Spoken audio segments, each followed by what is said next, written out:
Ready, Bill?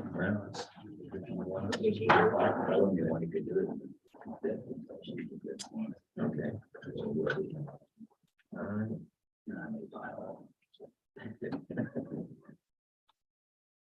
Okay. I've got you ready. Good morning. Today is Wednesday, October 5th, 2022. The time is now 9 a.m. I'm Kevin Day, Chair of the Custer County Board of Commissioners, and I will call this meeting of the Board of Commissioners to order.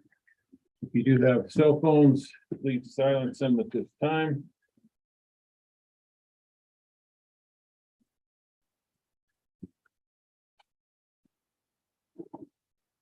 And if you will join me for the pledge. Let me get that so you don't back over. Thank you. Thank you. And the secretary to lead us in the pledge, sir. Were you talking to me? Yes, sir. I would be honored. Thank you. I pledge allegiance To the flag of the United States of America and to the republic for which it stands, one nation under God, indivisible, with liberty and justice for all. So these unpaid patriotic guys stepped out so they didn't have to. Yeah. Hard for them to remember it at their maturity level. Roll call, Kevin Day, Here. Tom Flower, President. and Bill Cannon. Yeah, here. And God. Jennifer Cree is sitting in for Kelly Camper and the BOCC. Oh, wait, Clint Smith. Yeah, I am here in the potted plant over in the corner of it. There you go. So sorry. Starting to make a habit out of that. I like it better when you can Give her an inch, she takes a mile. eye candy instead of potted plant. Yeah, it used to be I can't. Yeah. Saturday. That was a while back. Yeah, it was. Audience introductions, we'll start over here again. Daily Day, Wetmore. Brian Anderson, Airport Board. Bob Jolly Airport. Bob McDonald Airport. All right, and if anybody goes to speak later, we'll have you go ahead and ID yourself for the record, so we have that on tape. Thank you. Well,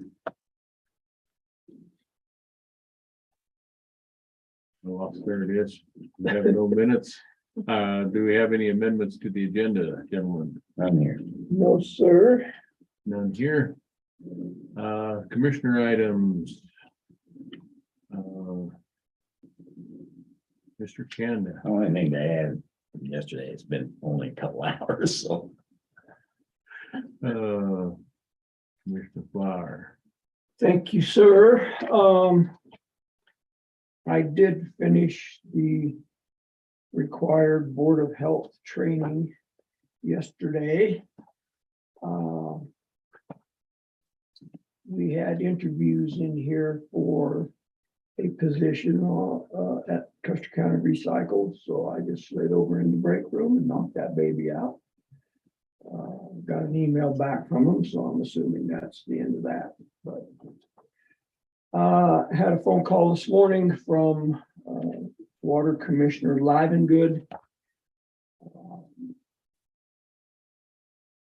He wanted to pass on to us the word that the state engineer's office is probably going to look at excluding some ponds from being drained statewide in response to Park County Commissioner Dick Elsner's big push to try to get legislation on maintaining some of these ponds for wildland firefighting capabilities. So they're working on a proposed list of ponds. Said probably going to come to the commissioners and the fire chief in each county in the district and try to sort out what ponds everybody believes could be viable for water fighting. those already filled in would be dug out again. Those already filled in, probably not gonna be part of the conversation, except for the people who own the ponds that are already filled in. I'm sure they'll have something to say about that. Fire there. So, and then he also had a discussion about a proposed hemp farm and the pending issues with water. I had mentioned that it was brought up in the planning commission meeting day before yesterday about the landowner reaching out to Upper Ark Water Conservancy District for augmentation. And Mr. Livengood says that is not happening because number one, they don't have an augmentation plan up there. And two, there's no reservoir on Froze Creek to store water to augment that. So he said that will not happen with Upper Ark. Apparently Skanga told him that they could do that, but said it ain't happening. So we'll see about that. And other than that, life is good. All right. I don't really have anything to report. Since yesterday, I did not make it to the Florence Fire meeting last night. So that will be it for me. And attorney items, sir. Nothing since yesterday. No wonder she didn't catch you on the roll call then. Yeah. That's it. All right, Jennifer, do you have anything for us? I have, the only thing is I've digitized our letterhead for you guys. I did that yesterday, and I'll show you how to use it later. Thank you very much. That will be very helpful. Okay, public comment. If anybody has anything they'd like to comment on that is not on the agenda, feel free to do so at this time. Nothing here. I'm not seeing any hands online. All right. That will take us then to our staff reports. We do have the airport up first. We got you guys in ahead of schedule today. We're doing way better than yesterday. Yeah, bunch better. Well, how are you? Good morning. Good morning Again, again. sacrificial lamb at the altar. Yeah, pulling chip bills. Taken. They come down. Okay, we'll get to it. And you did receive a copy? Yeah, we did. Okay. Okay. I don't seem to have it. Apparently, Commissioner Candace. I got it. I do not. Copy here. something. You don't have it. I do not. When did you mail? Where'd you mail? 'Cause I have it early. Email, Gmail, was it Yeah. Gmail or Custer County Gov? your Custer County, I believe.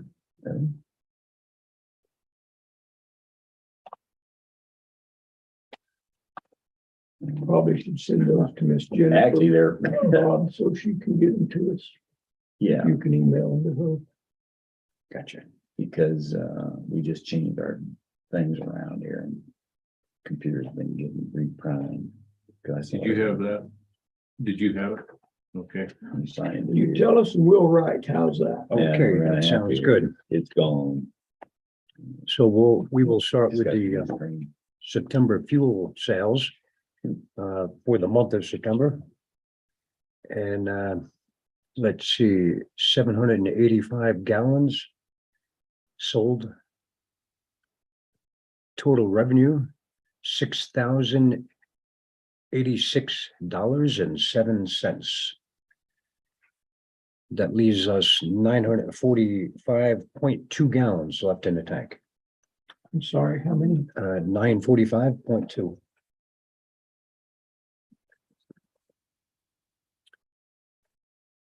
So not a bad month. No. Good month. Quite a bit of sales there. So just a little under $9 a gallon. Huh? Well, it's 775.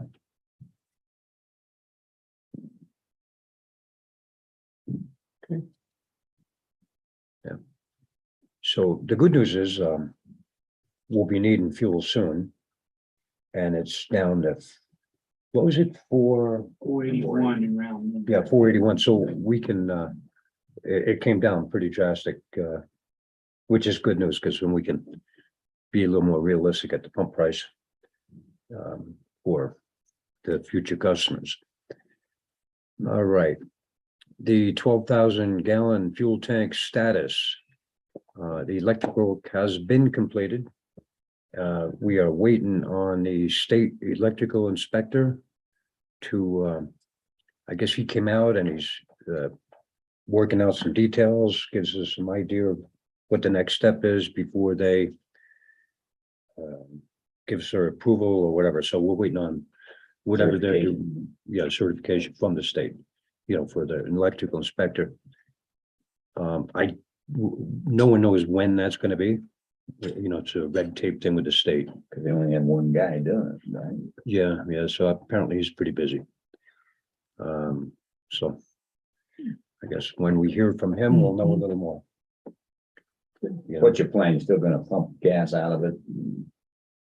Get the certification from the, Well, we can't do anything until, once it's approved, once that happens, what's the next steps on? well, that? then we'll put some fuel in it, get it certified from the CDOT. Calibrated. Yeah, calibrated and the pulsar.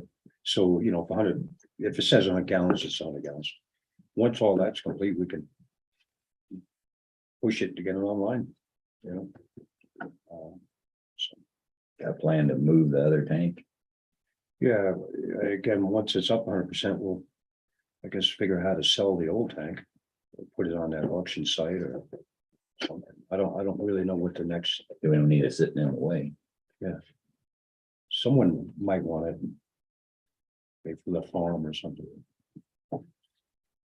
Let's see, moving on, we have both the gate keypad access controllers.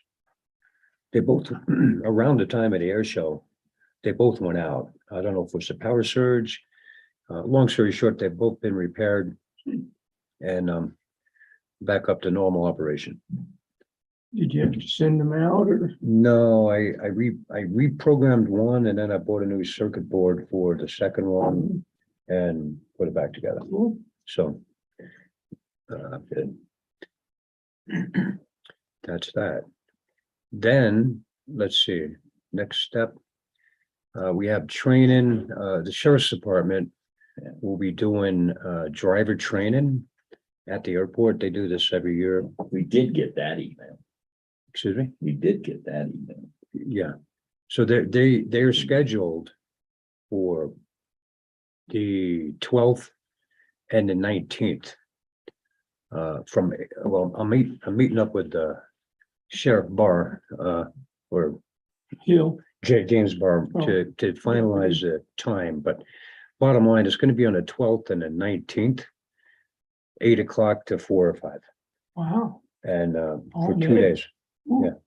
So So how are they gonna do that, Bob? What's the plan? Are they gonna shut down the airport yeah, so for a day? yeah, just as in the past, I'll file a note, shut the runway down, let them do their whatever they're doing, training. Hmm. And then that's that. So that'd be next Wednesday and then the following Wednesday. And I'd that's just like to add, Brian Anderson, Airport Board Chair. We work with the sheriff's office on this. This will come under the heading of no good deed goes unpunished. We will have to close the runway. It's hunting season, potential flyers in. We're trying to work and accommodate our brethren within the county to have them come out. And I'm telling you this as background because we're all gonna have to answer to it later. We have asked the sheriff, since we just went through and had the runway resurfaced and the numbers repainted. Huge grant from the state, grant from money. Don't funding peel from the the wheels. counties. Don't go slide across the new numbers and the new paint. Right. We've asked for Officer Barr to be the oversight for this with a radio In case we have an aircraft in distress, we can clear the runway in a timely manner. It won't be instantaneous to get an airplane in. And we've also asked him, Barr, to make an assessment during the training that if you're tearing up the new surface, you gotta knock it off and quit. We're also gonna assess after the first day on the 12th, what's the impact to the runway? If it's a negative impact, we have to be good stewards of what we just received for a good airport upgrade out there. Then their training will have to go elsewhere for the 19th. So, and as Bob said, he's issuing the NOTAMs that are closed. Last time we did this, he issued the NOTAMs and 2 airplanes still trying to come back. Right. I was gonna ask Brian, because I've even flown into airports where they're having drag races, you know, in the evenings. Then they have a special procedure where you fly over it and then they'll stop the race and then they land. If somebody wants to come in, has to come in, then you're gonna do the same thing, basically. Get everybody out of the way. Yeah, but that takes a while. They set up cones, they're gonna do, you know, high speed pursuit, all that sort of thing. So they need the training and they need a place to do it. Yeah. We're trying to accommodate and be a good neighbor, but I'll go back to what I said at the first, no deed unpunished. So, there may be negative impacts, it may go without a hitch. And then, I think I would like to ask, Mr. Smith here, do you see a need for any type of hold harmless agreement? It's within the county facility, county participants. Do you think we need anything with respect to that? No, I don't think so. Okay, very good. You know, 2 things, if I may. One, the first rifle season opens the 15th, so that'll kind of help clear the 12th. Secondly, would you feel that it would be advantageous to put out a press release? You think the pushback will come from locals or not? And if so, then a press release might help them understand why you're doing it. It's possible that it would be helpful. What we try to do is time the NOTAM where the locals that have airplanes that may be coming and going, they can get out before 8 o'clock. And then we were trying to get Officer Barr to compress the training to where we could have arrivals before sunset. So, but if he's gonna be out there at 6 o'clock, it's gonna be 6 p.m. It's gonna be a little difficult, so. I think it'd be a good idea to have a press release anyway, because people don't know what goes on. The airport's not just there to play with. There's the airport participating in something significant. It's on my to-do. Okay, if you need any supporting documents. That'll help the airplane owners. Or Barr, James Barr over there is the training officer, so. That's good. idea. Multi-use. Good. Sorry, I just wanted to add a little more granularity there because there could be some blowback. And other than that, I do have a question. We've noticed in the last 3 weeks or so, typically we have a person that comes out once a week or so and, you know, does a little janitorial thing. We haven't seen them around lately. Any, Should be doing. I'll, We I change will- that schedule? I'll see her on Thursday and I'll talk Okay. to her. yeah, just so we can. He was having a problem paying for the gas at one point. Oh. Maybe you could put a little high test in Put a little elf fuel in there. it. Yeah. But I will touch base with her. Appreciate that. Yeah, and if they're not gonna come around, that's fine. We just have to, No, Just so we know. Supposed to you do. know. Well, other than that, gentlemen. Did, ladies, just a, I know you reported last time, the garage doors are fine, skylights are in, everything's okay, it's still okay. Yeah.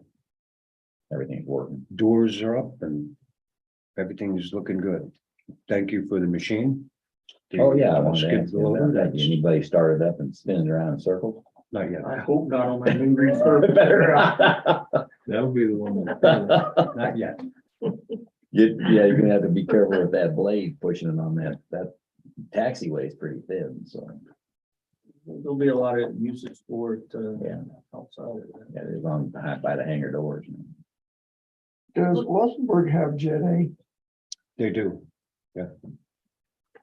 And they- Pueblo, Fremont. Yeah. 3 months got it. Bob, I do notice that she comes every 2 weeks. Or every other week, so. And it looks like she comes on, I think, Wednesdays, so she may be there this evening. Let me just- Okay, we'll keep an eye out.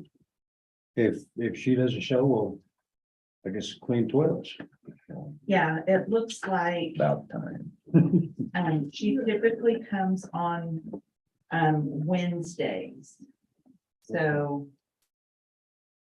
should have been the 21st, and then she would be scheduled for today. That's her normal schedule. Okay. I guess if you could maybe shoot an email to Jennifer. One way or the other. Yeah. Just to let her know. That would be great. Perfect. Commissioner Flower, I'd like to pull on that Jet A thread that you asked about. It's a continuing item, our capital improvement program. We have to redo that and submit it to CDOT, Department of Aviation, by the end of October. I plan to include that in our CIP. There is a lot of grant money right now available. I have a little insight into the challenges here, the county budget, but we are going to ask about that. We're also going to pursue some private funding that may want to augment and help on that. But given the this year, the number of search and rescue people challenging the needles and losing, we had several helicopter operations up there that we could have supplied the jet fuel. Of course, the fire and other safety issues, but we want to continue to work that Jet A issue and have it in our capital improvement program for the out years. Kick and Looper staff are also called and said we'll resubmit that for another congressional plus up next year. So maybe something else will happen. Who knows? Got to get them moving. Gotta We're all get getting on pretty everything. old here. Older. That reminds me, you guys were asked to do a flyover. That's in December, and we plan to do that for the veterans. We're going to put together a formation this and that. That's another PR. If the weather. Yeah. The weather permits. Tell them what it's about. It's Well, it's Wreaths Across America that puts wreaths on all of the veterans' graves at Memorial Day. Approached us, and it's a flyover for a veteran that passed, and honoring several veterans at the same time. It's, I think, December 17th. And if the weather allows, we're gonna try to do that. All right, I sir. haven't had the pleasure of visiting with you folks in just a little bit. I'll make sure Bob's covered these in the past, just to let you know all the goodness that's going on out there. We did get the runway resurfaced, painted the center line numbers. That was a beta program. It turned out really well. We had lots of compliments on the runway and how that looks. The AWOS, Automated Weather Observation Service Camera Program. Those are installed at the airport now. It's a 360-degree view. You can hit this website, inbound flyers. In addition to getting the normal forecast, can click on and get a real-time view of what it looks like at the airport. We might include that in this press release, and I'll get you the website. Anybody that wants to hit it can look at it. It was a 3-year fully funded grant by the FAA. They came out, installed it, no cost, and it's going to be serviced for 3 years. when you do that, give them the phone number for it too. They can Okay, call. can do. Call AWOS. Can you Hit the watch weather. number? Oh, we have that. AWOS. I know, I said give it to the press release. We're working with planning and zoning right now. Good relationship there. We're going to work the ground leases from the airport side, kind of take a little pressure off planning and zoning. We'll continue to update planning and zoning, file all the reports with them when the leases are. And I spoke with them this morning. We're going to try to realign the leases. There's details to be worked, but prorate, blah, blah, blah.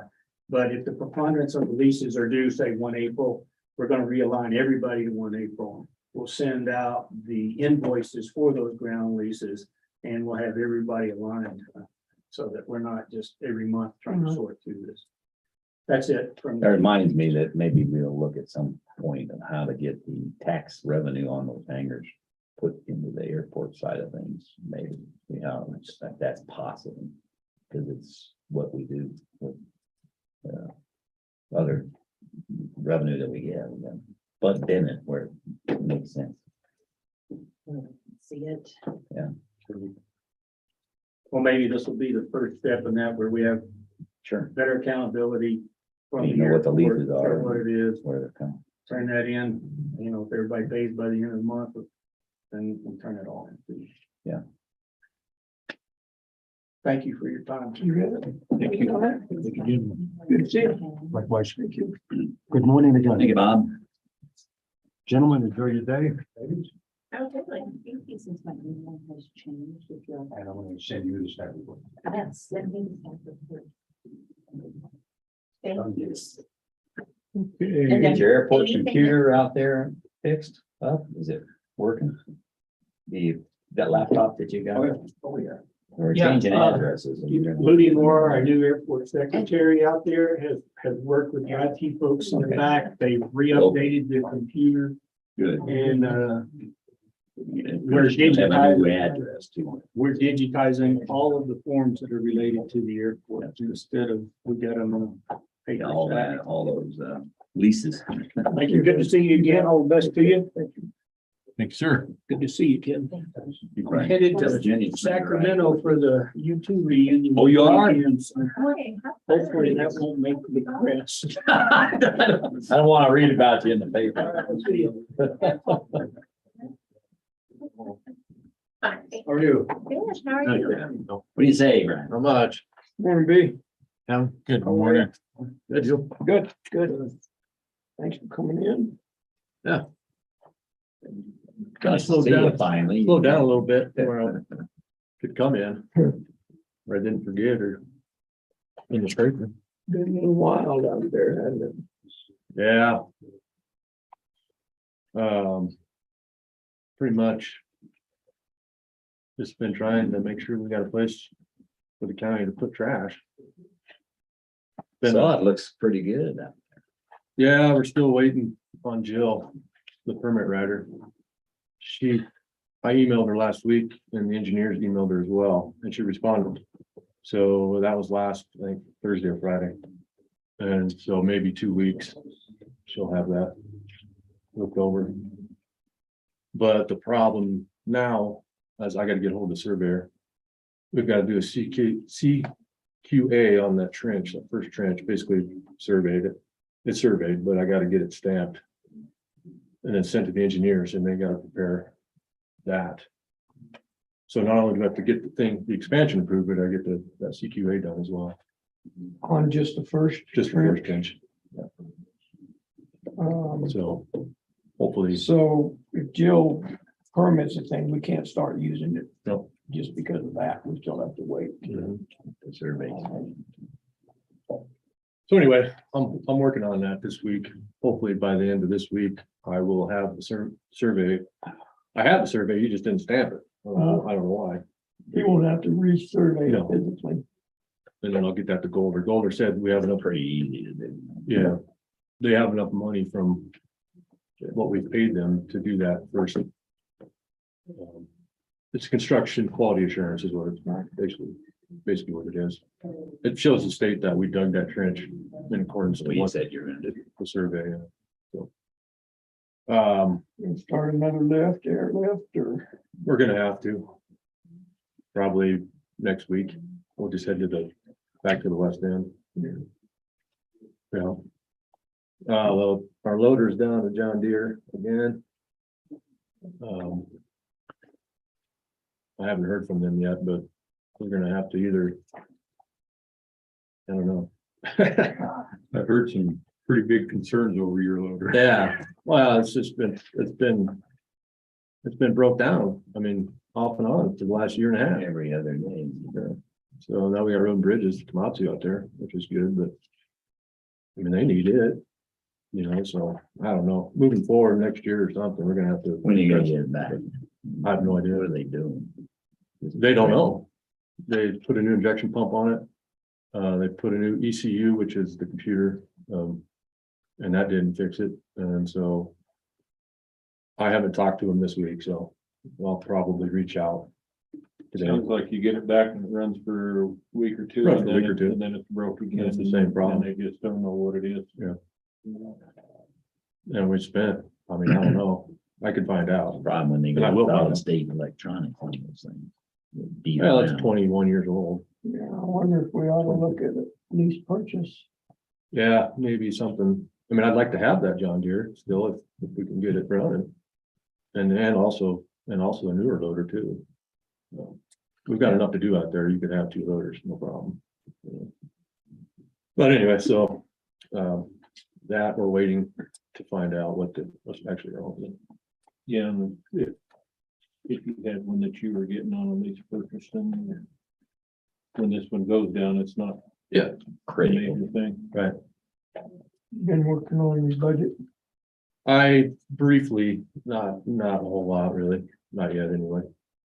That's pretty, Be a bad idea to include that. I wouldn't, well. Yeah, that's something to think about. I mean, See what the payment is. right. Yeah, I'll try to figure out something, talk to John Deere or Cat or whoever, or both. Should it be capital, that'd be, you know what I mean, just like Right. that truck, you know. Yeah, if you could do a 35,000 a year Right, lease payment, lease to purchase, or okay. And you make the money back. maybe not get it for that, maybe more than that. I don't know. You know. But it sounds like, just from what I've been hearing, it's pretty big issue. If It's- you can't keep your loader running. Yeah, that's the most important, you know, machine out there. I mean, the compactor's important too, but you can compact with the door, it's just not, you know, it's not made to do it, you can. So anyway, hopefully.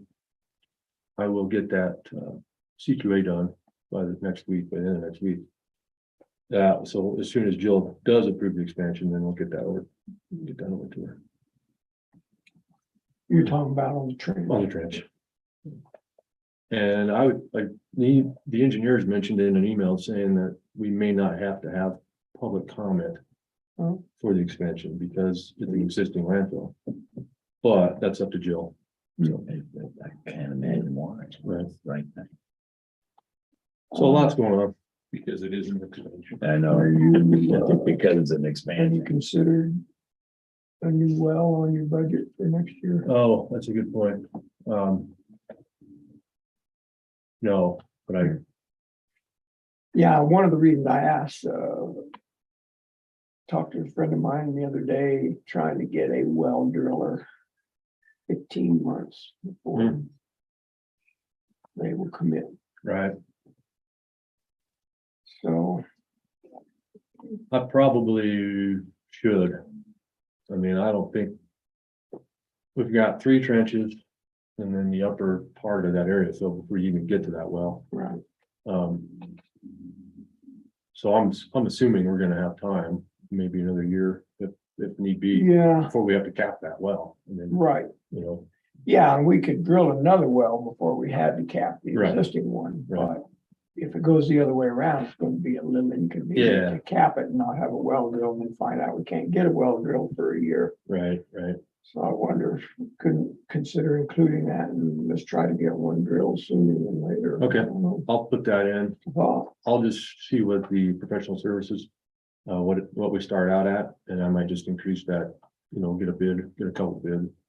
And then if we do approve it, then we'll get on the phone, Yeah, I mean, right away. yeah, I'm just worried if we have to cap that other one and move on. It'd be nice to have that other one Yeah. drilled, which there's nothing holding us up why we couldn't drill it. I mean, Just a thought. yeah, no, good thought, yeah, I totally forgot about that, actually. Other than that, I guess that's about all, yeah. Can't think of nothing else. Good. Yeah. Well, that's sir. Done then, Thank yeah. you. I don't know if anybody's gonna be here for recycling. I don't know. I haven't talked to them. Yeah. she's giving it to Jennifer me. Oh, okay. doing it. All right. All See right, you buddy. later. Have a good one. You don't know, must be for that concrete. No. Yeah. You want me to move that hole? I can All right, do it. leave it there. I just didn't want We to- can leave it there. It's not moving. I will get your favorite. How they make you buy them, so. I know. I know. Yeah, did you get the word that Jennifer's doing recycling? Did she talk to you about that? No, but I was going to.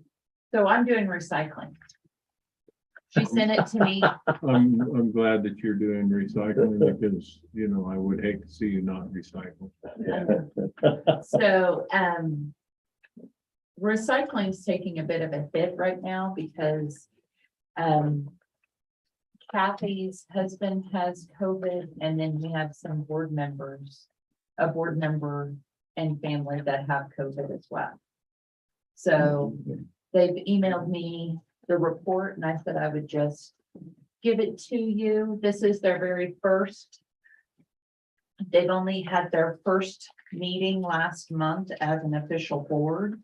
And they did do interviews yesterday for the new part-time recycling program manager.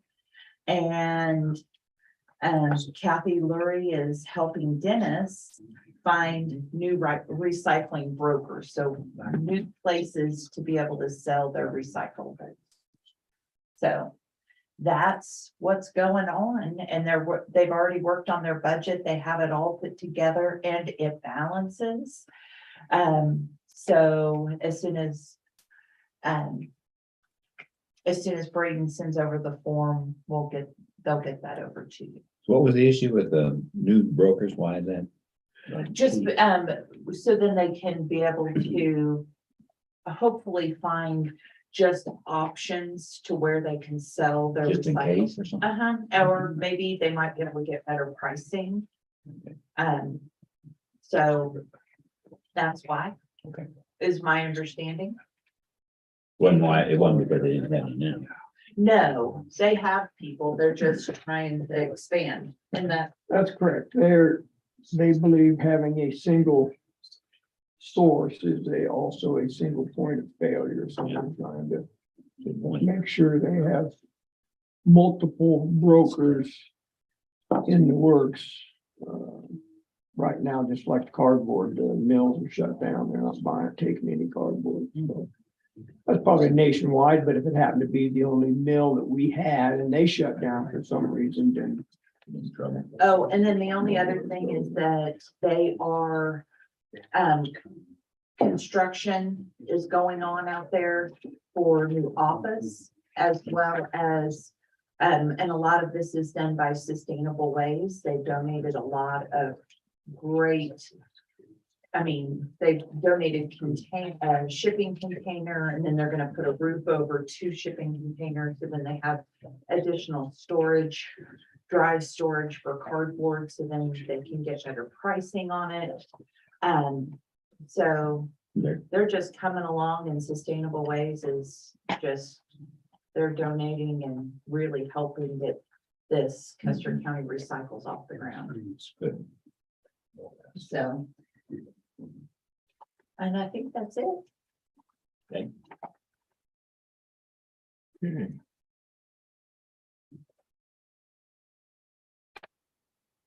Thank you for that. Okay. Do You want me have- to call it? If Laura's ready to go? Better give IT a heads up too. But they're Okay. running everything. We're ready. All right, bye.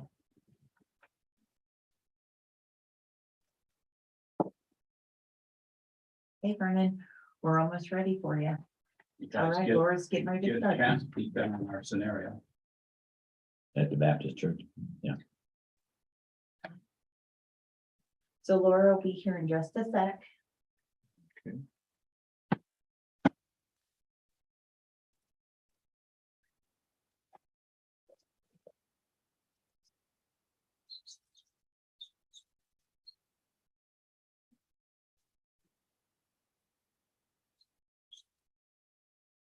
Anybody need a break while we're waiting? Good.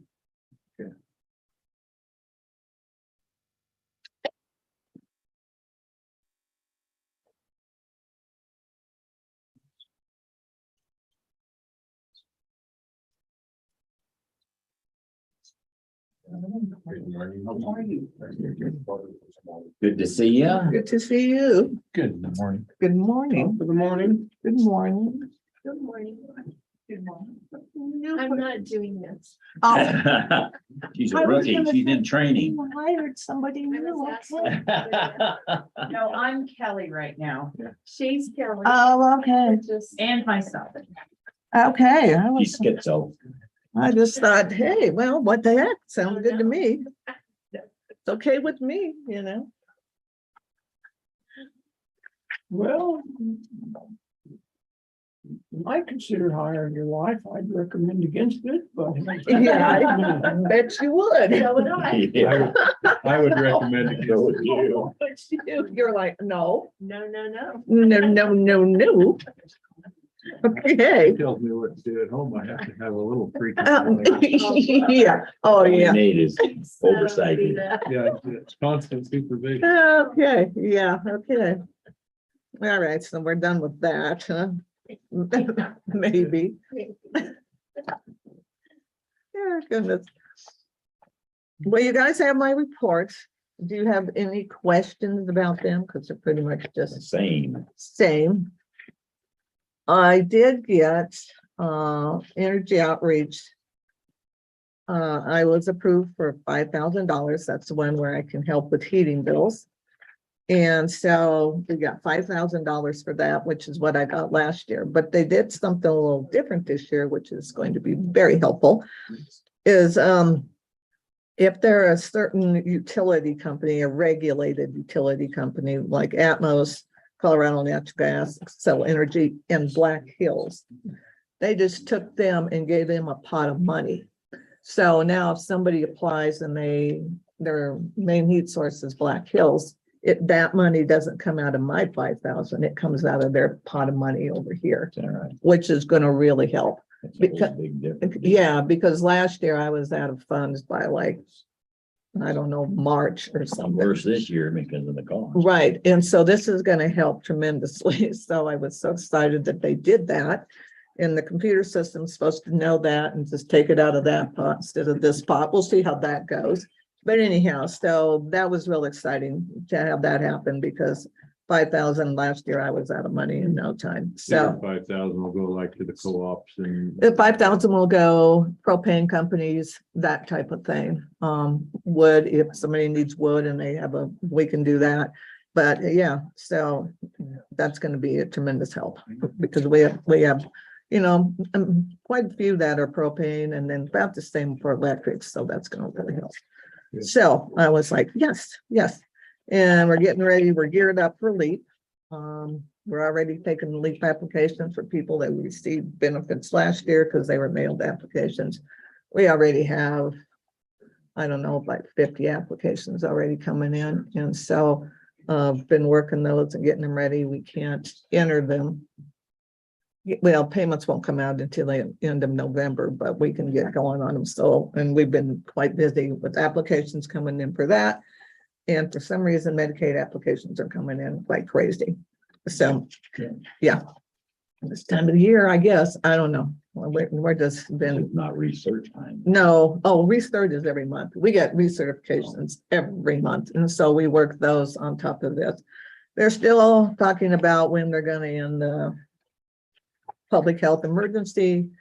And some people will start coming off of Medicaid, but they still don't know when. Don't bet on that. We still don't know when on that. We still don't know when they're gonna stop doing maximum benefits on food benefits. We don't know anything. It's day by day. And they're constantly saying, yeah, we don't know. We don't know. We don't know. So we just wait to hear. So we just process the applications and redeterminations like we need to make sure we have everything lined up. So that way, when it ends, anybody that's not eligible will come off. That's the plan. I'm not sure that's going to happen, but that's how the plan's supposed to work. So we'll see what happens. And on the food benefits right now with food being as high as it is, I don't know what they're gonna do with that.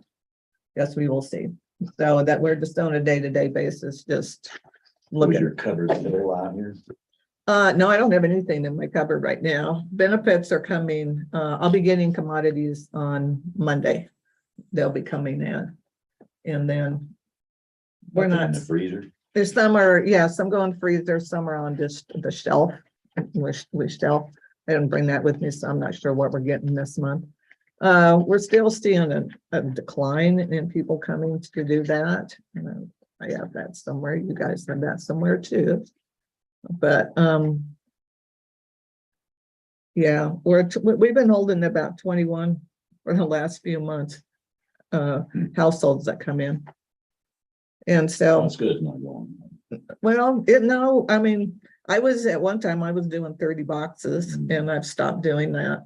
And so I've been doing 24, 25 and then, see what happened. But yeah, we've still been holding at about 21. So Doors are working. the doors work, got my bungee cord and I bungee those doors open. And let me tell you, if you don't, that one day I went in, just, it didn't close all the way and the wind come up and took and bammed it If we back. can't find you, the first thing you do is unlock that door and get you out. Oh, yeah, one more. No, I can get out. But yeah, no, that wind does bang those doors if I don't have them bungeed. So when we issue commodities, I bungee the door open. And when the guy brings them, that one especially, I bungee it open too, because the wind catches that thing all the time. Yeah, yeah.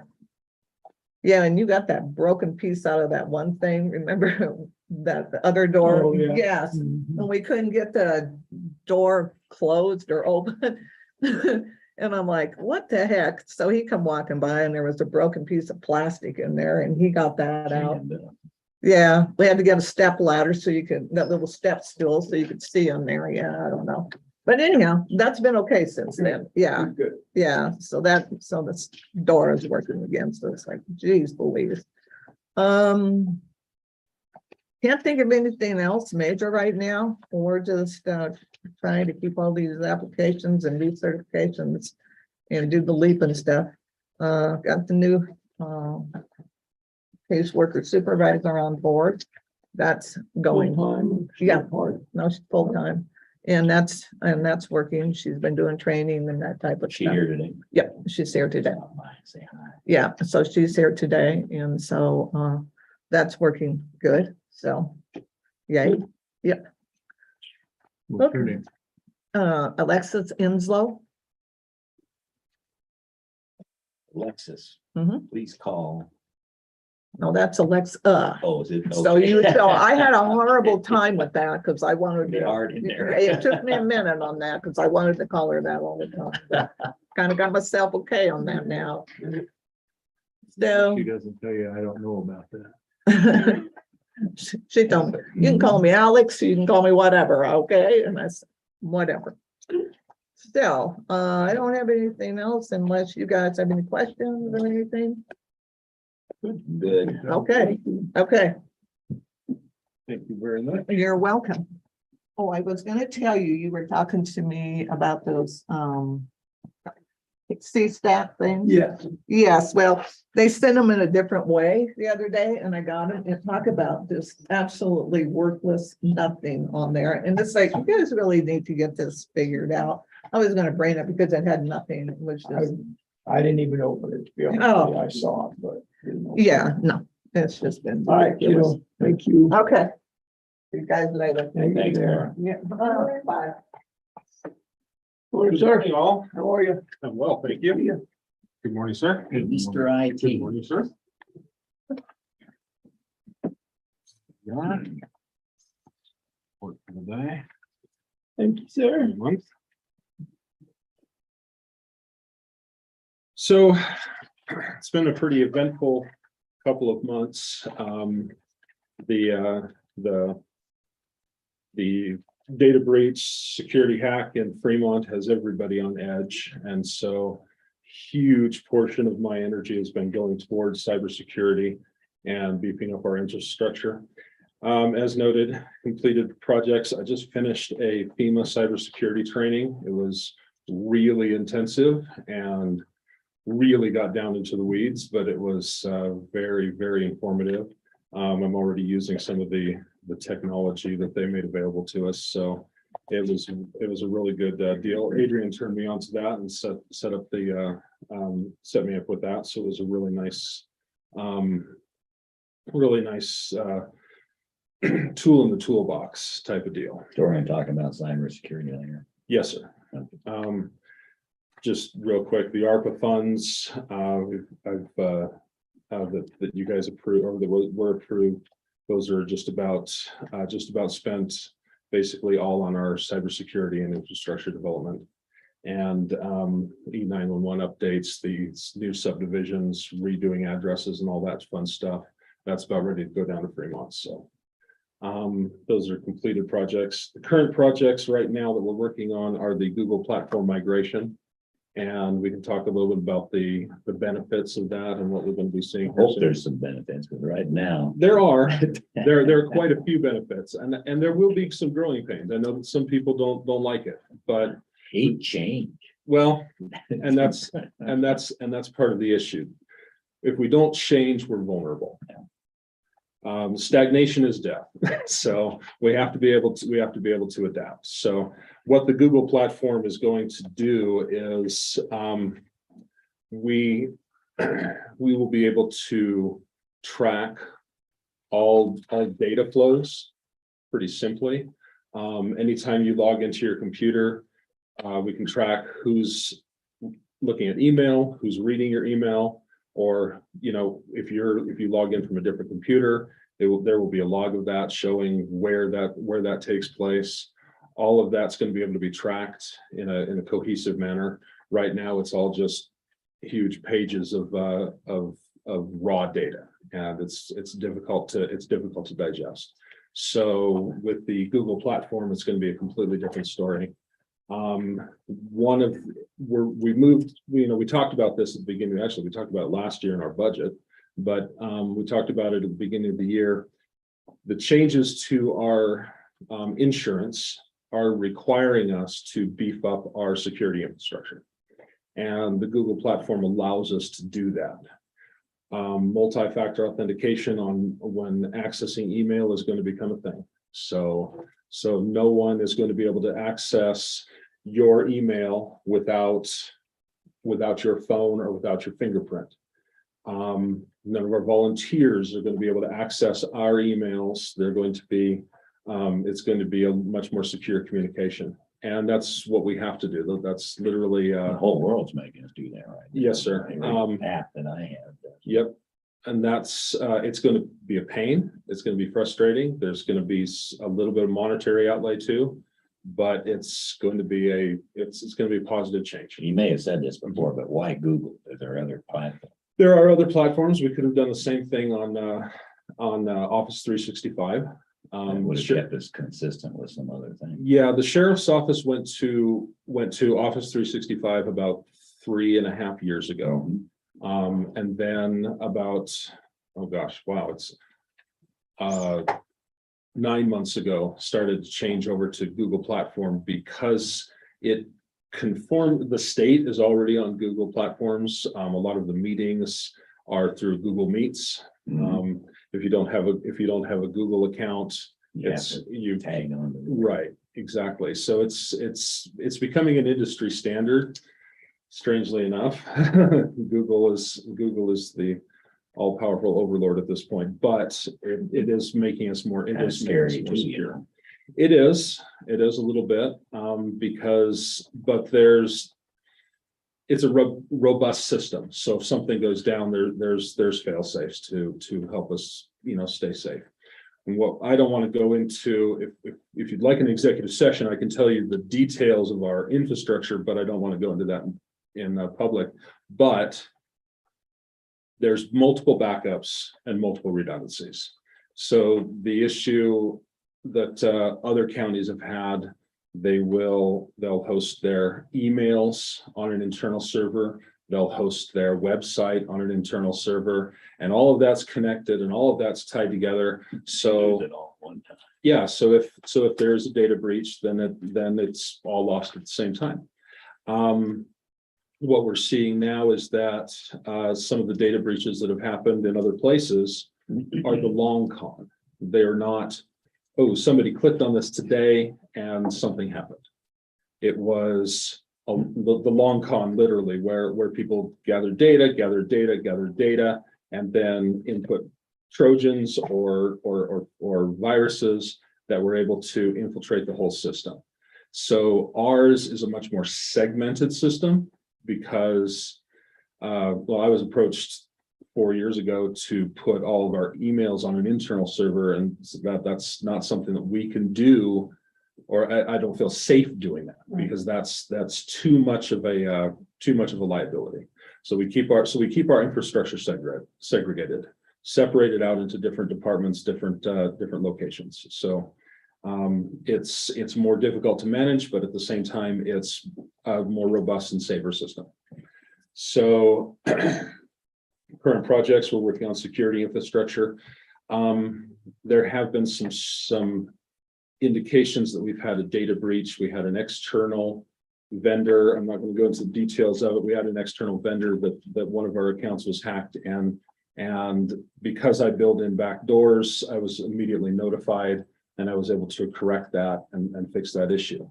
But it is troubling because it's indicative of a larger pattern. So one of the work that I'm doing now is to correct that and make certain that can't, well, minimize the risk. There's nothing that says that there's nothing that will protect us completely, but having the infrastructure is helping. So does just having an email show up on your screen that's in Chinese, why isn't that just thrown out immediately? Does that constitute a problem if it shows up on your screen? If you accidentally if you click on it, then delete it, is that? if you click on it, you've already opened something, and that's In why order the to get rid Google of it, you gotta platform. click on it. Right, well, no, you can delete it. You can delete things like that. Okay, so And that's clicking on the little thing, it's not clicking on the email. It's clicking on the trash bag. And at this point, if you click on an email and open it, there's a possibility that something's there. Okay, whether or not you click on something in In the email email, links, you'd never. that you never do that. And that's part of the training that we're going to be going through with the Google platform. But the security on the new email system is going to help a Shouldn't even allow lot. us to Yes, see. that's why we went to the more robust antivirus system that we put on all your computers. I know it's a pain. I know you just have to click OK, accept a lot, but it is protecting us. I think on our Yes, sir. previous platform, then my Yes. emails, if I did something with one, the next one would open automatically or something on that, which will Right. not happen on this. Right, exactly. So it's going to be a different, it's going to be some growing pains, but, and then a few extra steps, but there's steps we have to take. So, excuse me. Let's see, where else were we going with that? Security infrastructure, what are you on? Yeah, we're beefing up the security infrastructure, and we're going to be providing training for everybody to be able to use this. Yes, sir. My thought, because you said if you click on an email, Mhm. there's a possibility you've already turned something loose. And I try to be pretty careful, but Mhm. we do get emails that are valid emails that we need to open up that we actually don't know Yes, indeed. the title lines on them And that's the problem that we're facing here. So excuse me, we have to turn down the spam filter in order to see all the emails. I get official emails from Intrado and the 911 communication systems that are always labeled as spam. If I had my spam filter turned up, I would never get those, and that's a huge issue. Google's gonna help with that a lot. The other issue that we've had is that people sending out a lot of emails The other email servers say, oh my goodness, this looks like spam. We're going to block custercountygov.com from going to these recipients. And so that's something that we can't undo. So we have to, so in the past, we have to, minimize the amount of people that it's going to and whatnot. Now with Google platform, it's going to be a little bit easier to send out bulk emails that aren't going to be blocked or go to spam filter. Let's see, what else are we looking at here? The other thing that was stressed, and I've been working with Adrian on this, and we're going to be working with Fremont as well, is the development of a cybersecurity emergency operation plan. The odds of us dealing with a cybersecurity event are actually much, much higher than us dealing with a massive fire or a massive flood. The difference is that the infrastructure is, in this room versus, 1,000 responders that can be called in. And so developing the emergency operation plan is both a requirement for the new FEMA cybersecurity grants that are going to be coming down, as well as if there is an incident, if the response team comes in from the state or someone, that's the first thing that they're going to ask for. Sure. So Adrian and I are working together to create the emergency operations plan for a cybersecurity event based on all of our experiences. Without that being secure, even having a fire and everybody needing to coordinate with each other, those computers go down. That's what happened in the fire up in Denver. The minute they lost the antennas on their phones, everybody was on their own. And by using this new platform, it's going to be a little bit easier to communicate that way. As long as we have an internet connection, we can work on documents, we can share documents, and that communication will still be intact. We do have backups so that if that ever actually went down, we'd still be able to do our work in-house. And that's tough to do, but we're working on it. The other document that we're going to be developing is the incident management plan for cybersecurity. And excuse me, so the EOP is basically a broad overreaching document with all of the stakeholders and everybody that we might call. And then the incident management plan is the procedure that we go through when we have a cybersecurity event. We are seeing some strangeness, and we want to make certain that Fremont doesn't happen up here. That's what I wanted to ask you. Hit on that a little harder. You think, I think Adrian brought it up too, that there's some funny stuff going on with our emails now. And we're not sure that we haven't been hacked. Or have. And that's something that we're working on right now. I didn't want to go too deep into it, but there is definitely a possibility. I want to stress that emails are, excuse me, personal emails should not be done on county computers. We have our phones. Really, people shouldn't even be listening to music. I can't block YouTube because we're on YouTube right now, but that's why we have our personal devices, our personal emails. Personal emails should go through our personal email. They shouldn't be used on the county. In our personnel policy, 801, 802 says that all of our emails and all of our computer systems are subject to be reviewed at any time. So everything personal should be done on your own device, on your own time. There was someone that used to work here. I noticed a lot of traffic going through on her computer, on my network manager. Noticed a lot of traffic going through. I looked at the emails. I had to go talk to this person and say, you should not be receiving Pinterest notifications on your county email. You should not be receiving Wayfair and Wish.com notifications and sales and deals, because that is a threat hazard. So and actually her computer had to be replaced about a month later. So going these are things that we have to be aware of. Let me give you a scenario. So just a simple one. Somebody complains about a road doing that and has their own home computer, not on a county system. Is sending a note off of this computer to them, is that a danger? No, that's, you mean an email? Yeah. Absolutely not, no. Because it's a net going to a private system. It's That's- not going to any government thing. And that's normal so business that's operations. We have to be able to do that. Sure, that's why So I asked it, because if we just maintained an internal network, we can't communicate with. Oh, of course, exactly. Yeah, One of the things that we, and they may reply on them Mhm. too. and that's acceptable too. That's why so there's multiple levels of defense. The human is the first level Mm, and the first vulnerability. As long as you know the guy, but that doesn't mean their home system hasn't been hacked. And that's where our antivirus software comes in. Right. So we have very robust antivirus software and anti-malware software. Okay. So if I'm seeing unusual traffic in a computer system or an email or something like that, the first thing that I'm going to do is I'm going to log in and I'm going to run antivirus, a deep scan, a deep investigation into their computer to make certain that nothing's already been put there. If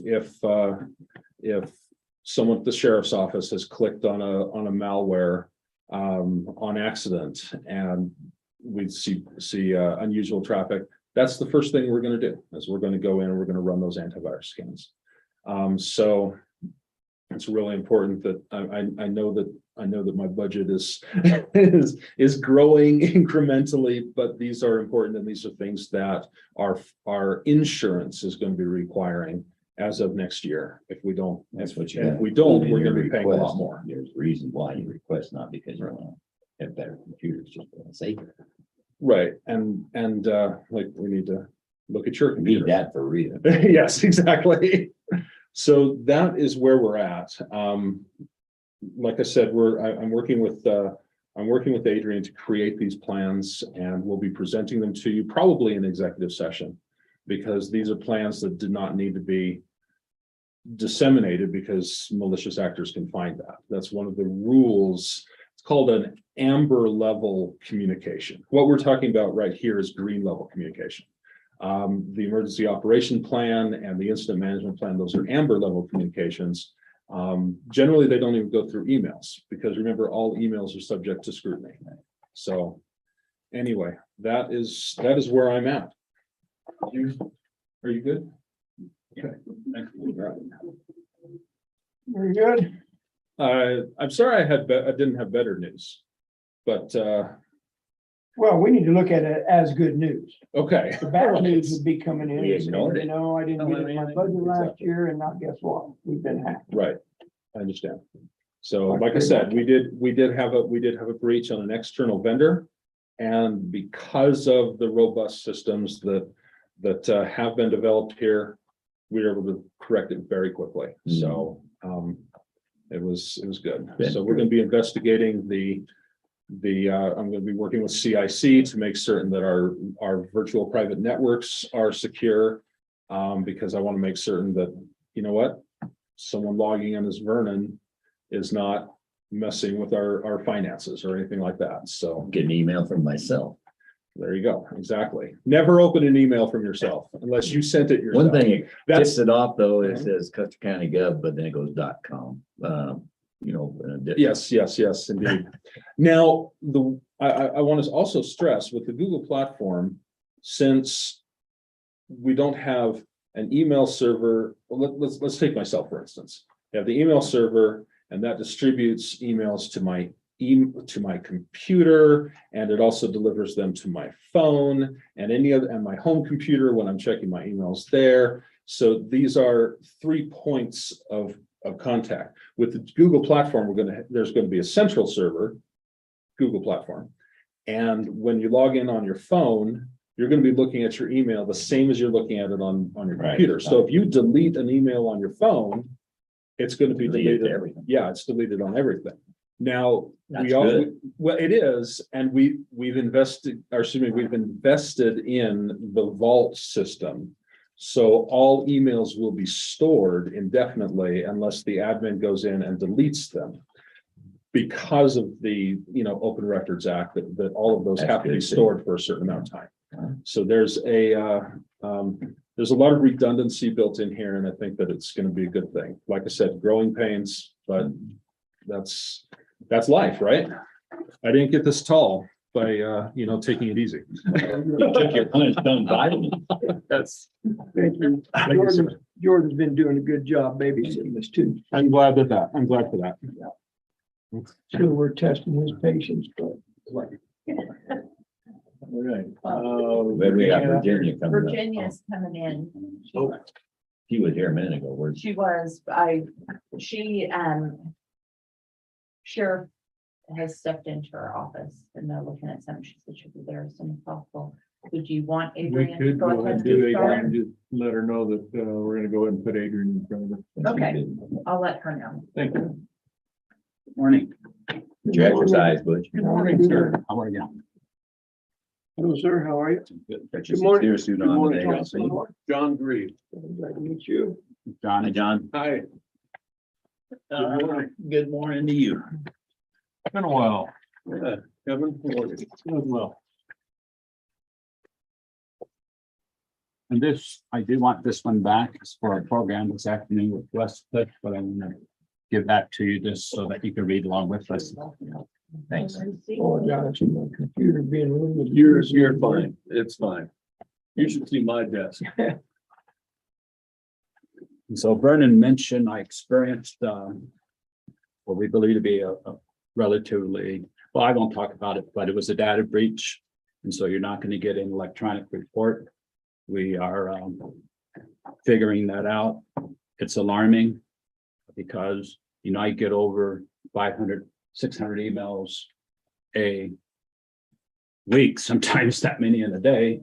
And so it's troublesome. And as you mentioned, if you click on something, you don't always know what you're clicking on. And so you have to be careful.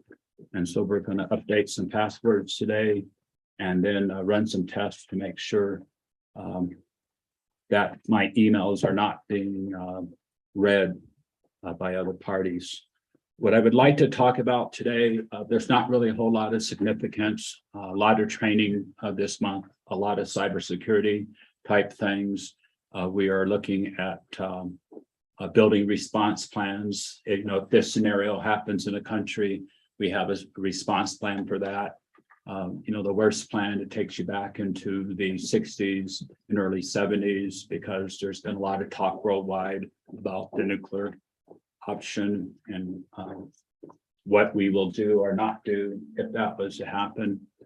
We are stockpiling or beginning to stockpile some of the potassium capsules and things like that. So in the event that we had a detonation, we'd be able to respond. There was a plan written for the county in 1984 that was pretty complete. We're reviewing that particular plan because it specifies exactly what we need to do as a county, how we can harden buildings for radioactive waste and things such as that. And if you want to see that 1984 plan, it's public information. I know some of the counties here have it on their websites. It was under the old disaster preparation system instead of under the Homeland Security plan that we're on. And so I want to stress that there's a lot of collaboration with various agencies throughout the state because we know we have a very significant military base located to our northeast, and it's a first target area. And so we all have that in it's unfortunate, but we have it in our minds. What I really would like to talk about, because you may get some calls and some information on it, the first sheet I passed down, you may keep that. Saturday, I attended the kind of kickoff meeting for the public there in Gardner for the Black Mountain Prescribed Fire Burn Project. The Forest Service has been working in that area for about 2, maybe 3 years now, preparing that for a vegetation management burn. The burn will happen. This is the burn that was announced last week. Yes, sir. And so, and that's dependent on weather. We don't have the trump card, so we can do a lot of preparation, a lot of planning. And if their lead agency says no, then the work would not happen this year. We're hoping that this burn will occur, but It's getting a lot of water on it. It's gonna burn. Well, we don't know, and the water's not a bad thing because. Keeps the other stuff. Yeah, compared to where we were, but we just don't know. So we're hoping that we'll get the typical fall weather that we usually get. You know, November's can be quite dry and actually having some moisture around the perimeter of the control burn is a good thing because then we don't have a high rate risk of escapes. Yeah. But the Forest Service is the lead agency on this. We'll be putting up one of our variable messaging signs on Highway 69 South, this side of the county line. We will be sending out letters to contact all the landowners in Centennial Ranch. And then we'll have all of our instrumentation here because we believe that the smoke is not going to go south, but it's going to come north. So we'll be monitoring that smoke and getting data from that. I want to stress again that this is a collaborative effort, even though the Forest Service is the lead agency. All the fire agencies in both Werfenau County and here in Custer County will be participating in that. And we'll use that as an opportunity to get some hands-on prescribed fire training. I know that you received some information on how collaboration works, and specifically in that letter was mentioned the Community Wildfire Protection Plan, CWPPs is the acronym that we use in the business. And the Colorado State Forest Service is not the lead agency in it, but it's a collaboration of agencies, a core group that work together to put down the CWPPs. And just to give you a little bit of history on CWPPs. Before you do that, Butch, your prescribed burn shows 4 areas with different acreage. Yes. Are they lit differently? Are they all at the same time? Okay, if you look at the top of your map, the area that's 2,130 acres Yeah. will be black line. Black lining is well, how can we describe that? It's what you do to keep the fire. Put a line around. Yes, Burn the edges. yes. And so the edges will be burnt first, and then that unit at the top of the map will be burnt second. And then they'll come along the units, 436, isn't the it? 2130, then 436, and then 715 will be the final. Okay, how many days is that gonna take? It just Roughly, depends, depending on the wind. depending on the winds, I'll just say 4 to 5. So people see smoke for 4 to 5 days That is correct, or more. or more. That is correct. Okay. Switching back, I've asked John to come in to give you kind of an overview of the CWPP program, how we work together on putting these together. And then, you know, we put together a new plan that will be included in the hazard mitigation plan. And it's a very aggressive plan. We propose under that plan with a series of 8 shaded fuel breaks throughout the entire county. We have 44 miles of shaded fuel break, and this is a collaboration with the Forest Service and Natural Resource Conservation Service. And a lot of this work has already been done under the CRO foothill plan, but that is a 44 miles. So if I just looked at my notes, I think we have a total, and I broke that out a little bit, but 80 miles, 4,182 acres along major roads within the county. There's CWPPs proposed throughout Custer County for every community.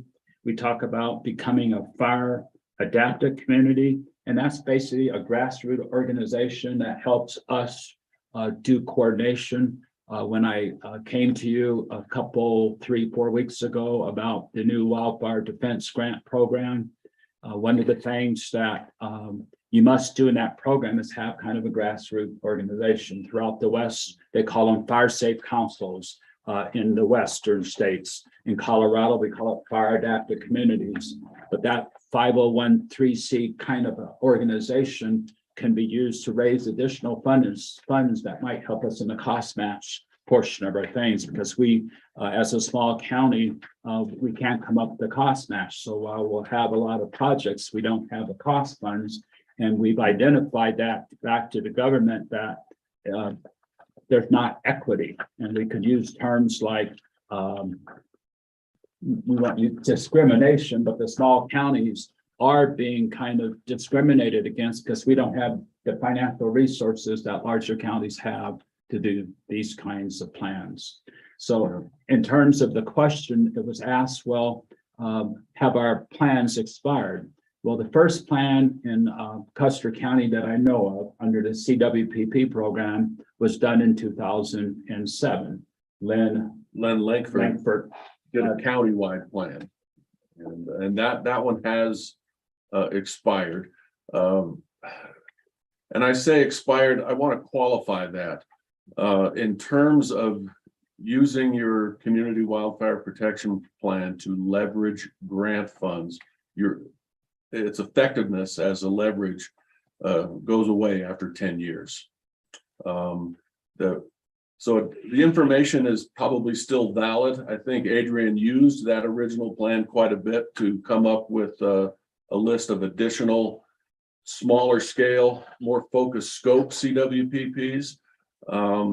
So it's not completely expired, but it So that doesn't plan lend was money. 2017, you said? or 2007. 2007. 2007, I'm sorry. Right. And we had another one completed in 2018, I believe, for pretty much the west side of the county. We called it the So in Sangre. the complete county plan. That was in 18. In 18, and it's just along the base of the Sangre de Cristos. It did not address any communities in the wet mountains. Just west or east, I should say east of Rainbow Trail.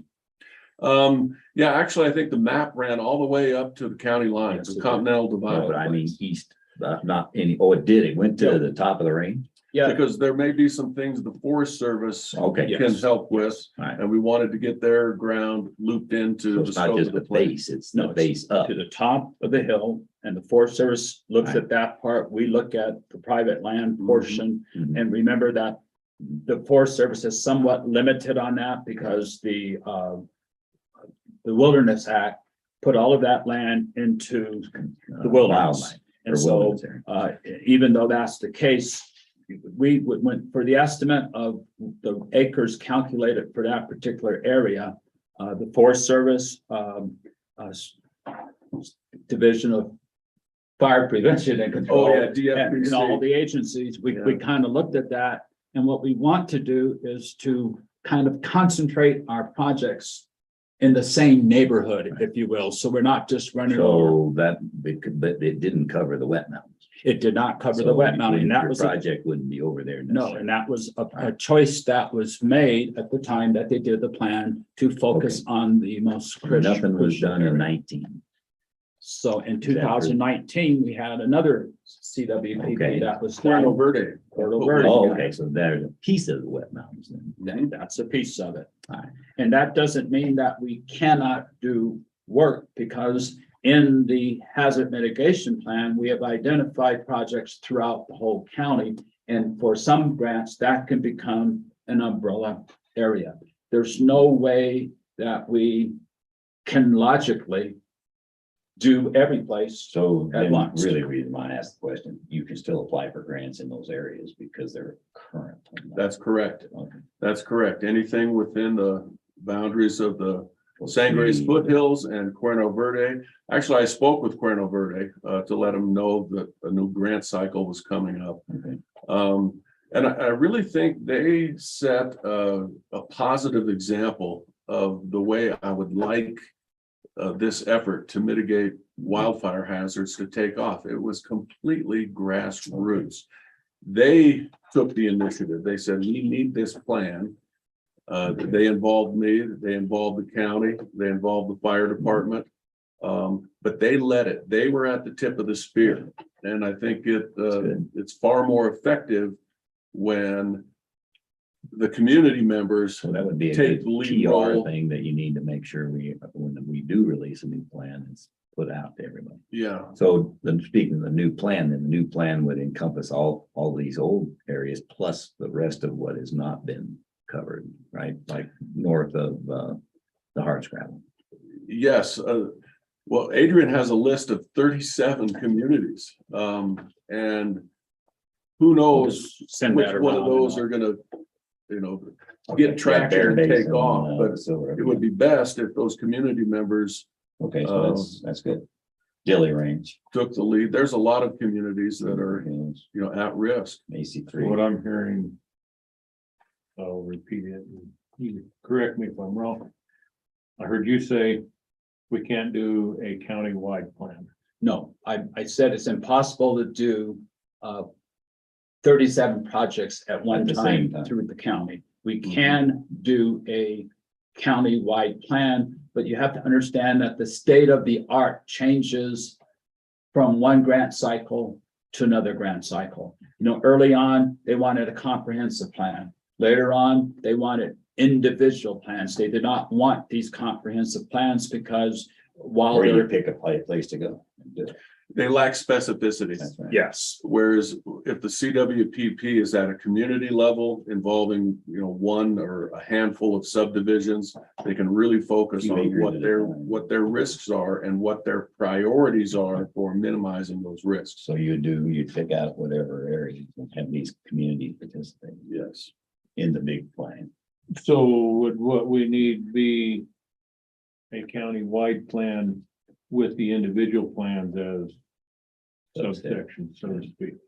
That would be a good approach, or a countywide plan that provides a framework for the communities to add specificity to a certain section of So the then- countywide Then plan. who's the leader that says, okay, we'll do this area with these communities, and then next year we'll do these, or we'll do whatever. In my opinion, it's really got to come from the community. So whoever has the loudest voice is continuing the most. Looking for, HOA presidents, if they feel they're at risk, they need to take steps to minimize that risk.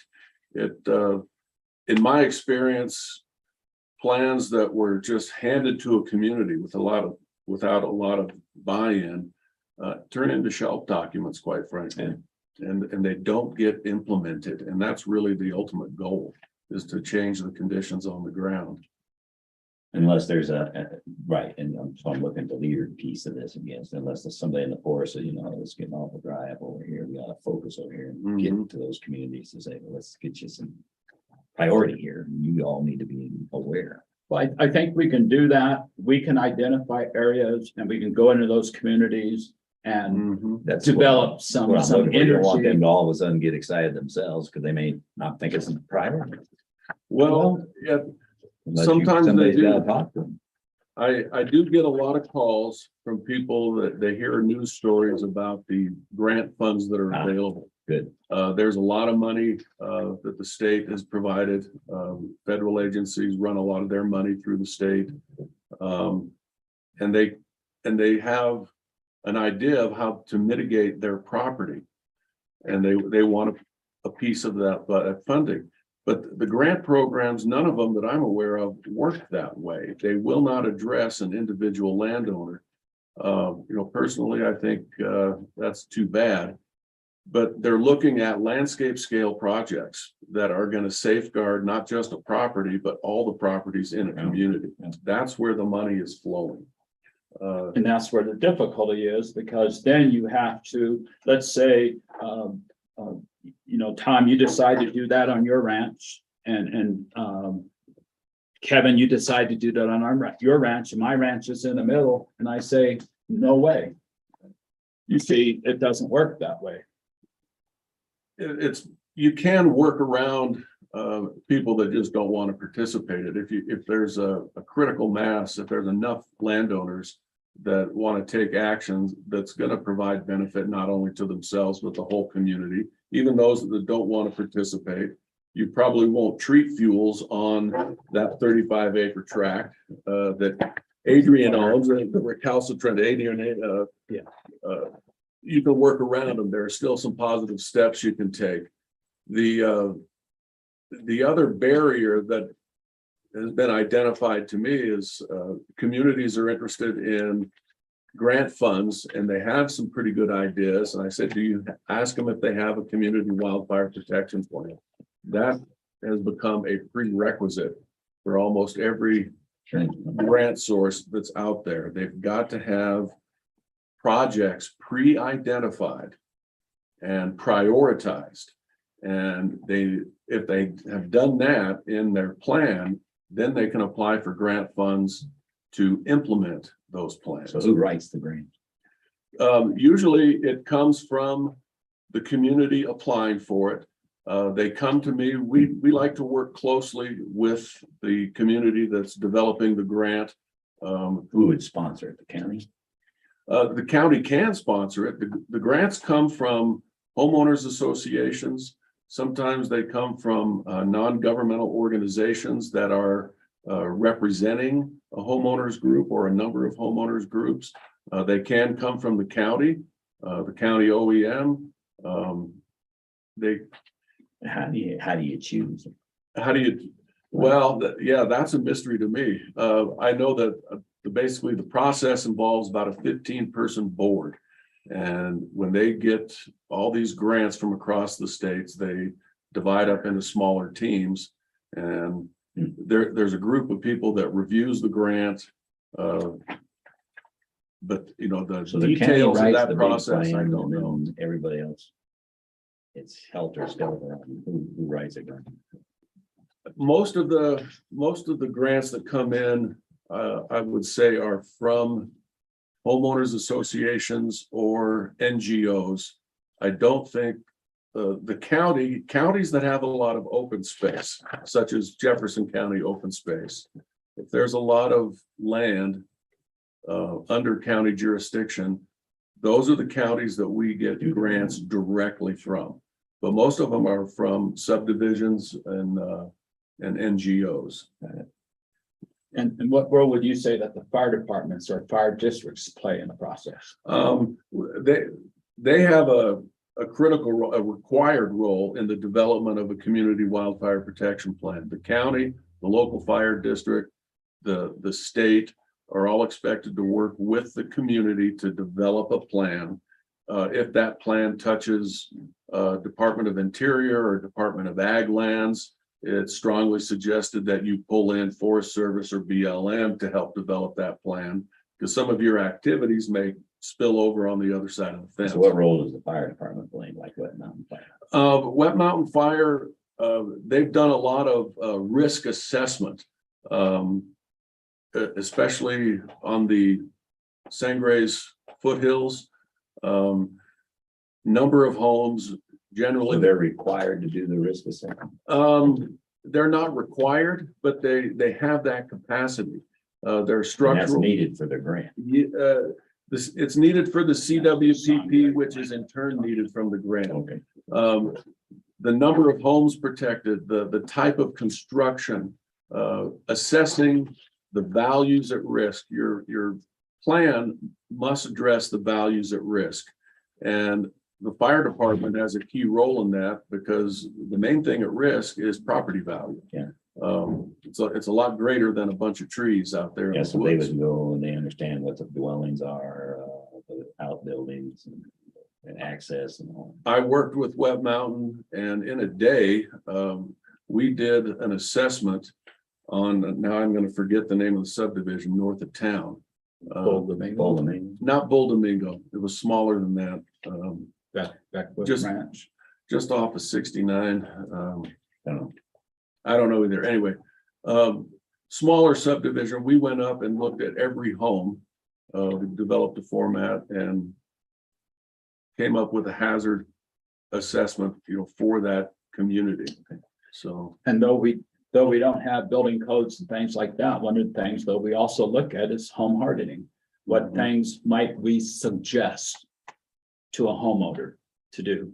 We don't have a building code, but a lot of these grants are saying, what are you doing not only to do your defensible space work, then move out into your fire mitigation zone, but what things are you suggesting that homeowners do in the construction of their homes to harden them so that if Get the you have risk a down. fire, you yeah, can.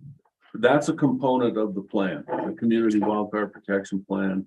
It's not a requirement, but it's we need to identify the folks. If you're going to replace your windows or you're going to replace your roof, choose building materials that are a little more resistant to embers.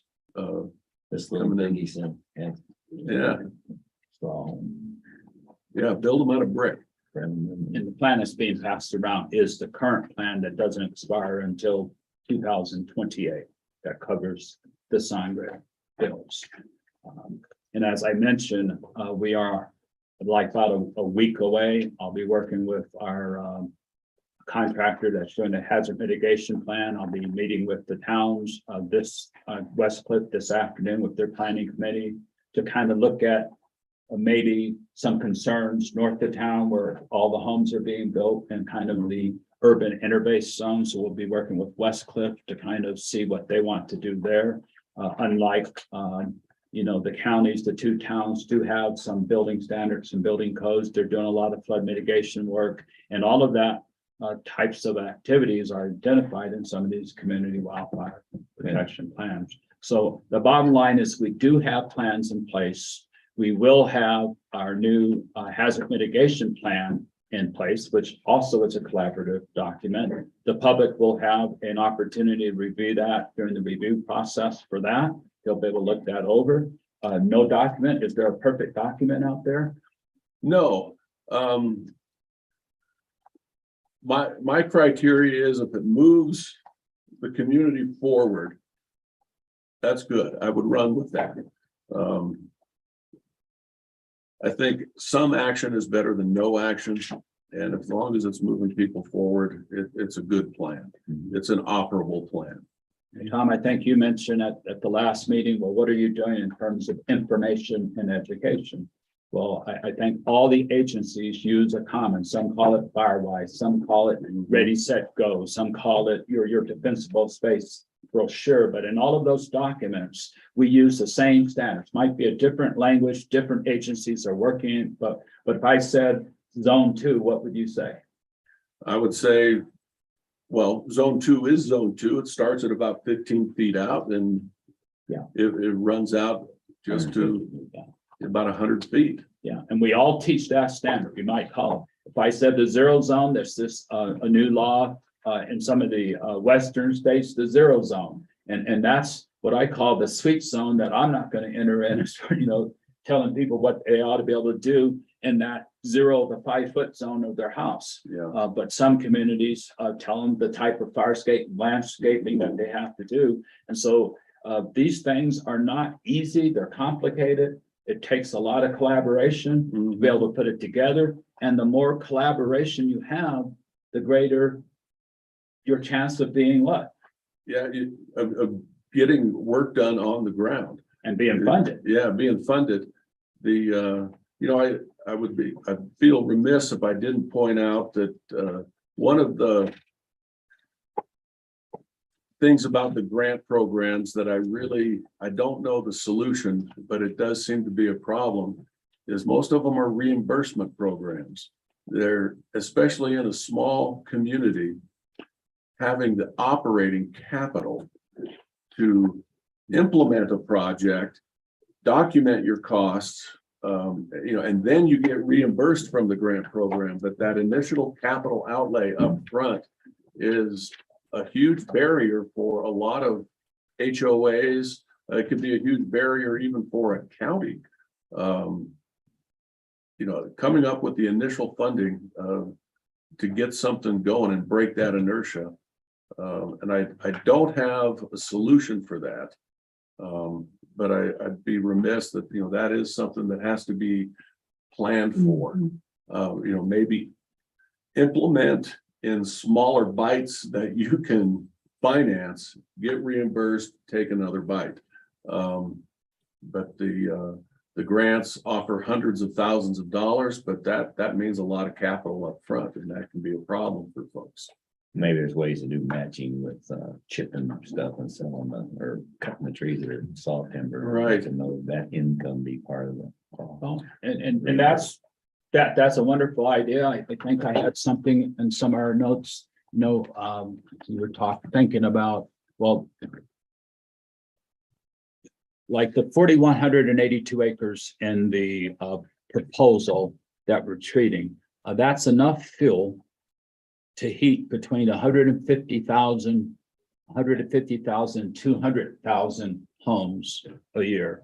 So if we had some industries that could take some of this fuel You know, Chris had Pellets out of it. pellets. Chris had a proposal for pellet, you know, having a pellet plant.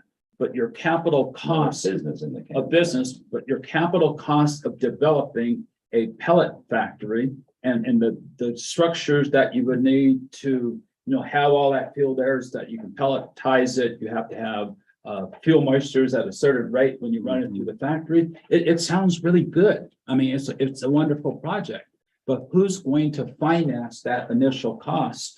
And then who can guarantee? Capitalism does, and if Well, they see some and if it doesn't work- possible, they'll buy into it, but that's part of the process. Yeah. Somebody wants to. But, you know, it's kind of amazing here in Custer County that the resource, our most abundant resource is, Your natural resources, trees. yeah, and we aren't using that, but we could become, I mean, I won't use that. But George listens, I won't say green community, but when you look at the abundant resources that we have in this community, we could generate enough power here that we would be totally self-sufficient from the natural resources that we have growing, you know, in the forest today. So there's a great opportunity. But what folks don't remember sometimes is that there's very limited things that we can do on that real estate to our west because of the wilderness designation. So once you enter into that wilderness area, you cannot do anything. And so while we might want to do things, the only mechanism that we have for treating that field is what? Wildfire. Yeah. But there's, you know, as time goes on, you deal with the Forest Service, and if they're gonna do a prescribed burn, maybe it would be better to cut it and pelletize it. I mean, there's some proposals you make before they go off and decide to just burn it. Well, But that's a one-on-one case. yeah, so one-on-one, you have to But you speak don't for just that throw your hands in the air. agency. So my summary would be, I think I had on a note frustration. I think the frustration level is high in this business right now, because we're dealing with grants, we're dealing with the issue of not having the capital be able to upfront the cost to Yeah. get reimbursed. We're not concerned about being reimbursed, but you know, there's a lot of frustration. I think there's good collaboration. And so I don't think there's a lack of collaboration. I can call you up almost anytime and we can have a conversation about what we're doing. And that goes for the Natural Resource Conservation Service, which is treating the most acreage. Tom, I think you've been out. Kevin, I think I took you out to Tanglewood Estates. And we saw that mastication project that's going on. But the cost of these projects is not cheap. The cost that we used in that document that we said, where you come up with 14 million. Well, it's a combination of pile and burns, a combination of mastication where you can, and it's a lot of hands-on because doing these shaded approval breaks can be hands-on, so they're costly. So the base costs, you want to know what it costs, $3,500 an acre. But if you the Decker fire, or maybe it's the Hating Bass fire, do you know what the suppression costs on that incident was? 11 million, whatever it was. Yeah, about 18 million. 18 million and something like 7,000 or so acres. I think I put it, it's on my other phone. But the cost of the Cripple Creek fire, 4.2 million acres, that one we had this year. That was the cost of that. You do a per acre cost, you'll see that the cost of suppression is running between about $1,500 and $2,500 per acre. So what we're proposing is in these documents, it seems like a lot of money. And indeed, it is a lot of money. But the cost of suppression is not going down, it's going up as well. And then the other thing, I think, Bill, you asked, do we have contractors to do what you're proposing? That's another thing. Some cases we have contractors, some cases we don't have contractors. But once you start developing a market, if you will, Sure. then you can start implementing more projects. We're running short on time. Yeah, and so that's what we have. One quick note. Go ahead. So because the IT is doing a swap over on the computer systems, might be a good time to update your OEM website. Yeah, I think we can. Because you got to get a lot of this stuff on it. Yeah, I think we can do a better job of that.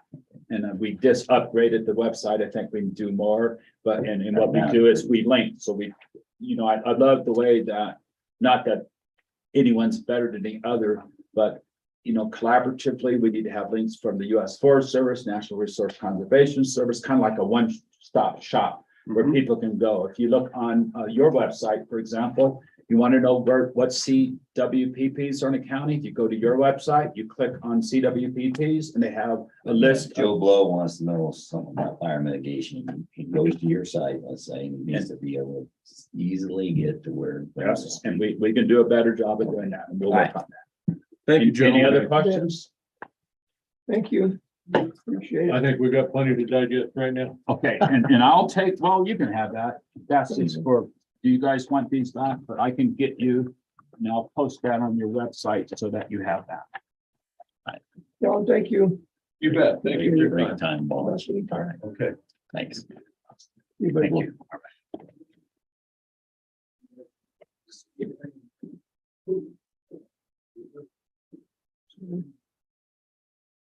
Now it's break time. Okay, we'll take a quick break. We'll reconvene. Fine, quick. Yeah. Okay. Let's be back at 10 till. Give you 5 minutes.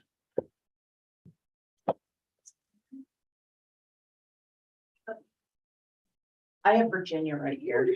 Oh, she's Okay, actually. come on. Can you wait for your break? Okay, Yeah. we'll do Virginia and then we'll take our break. Good morning. Morning. Morning. Sorry, we held you up again. That's okay. You tried, but you got interrupted, didn't you? Yeah.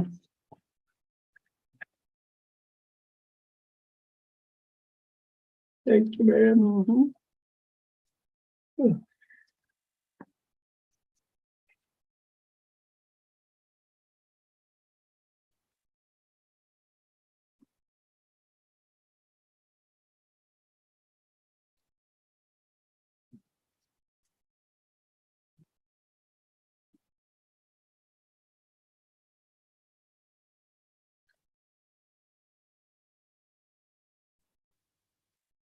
Okay, Okay.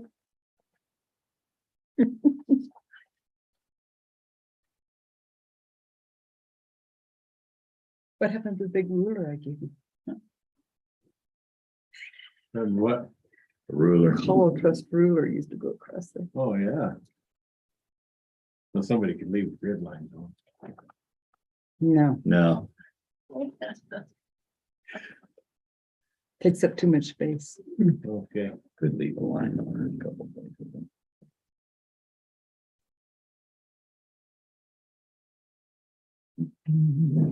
Getting everything in you're supposed to be getting in this time of the year? You think? Never Tracking know. with the rest of it? I never Last know year. what's coming in. I know.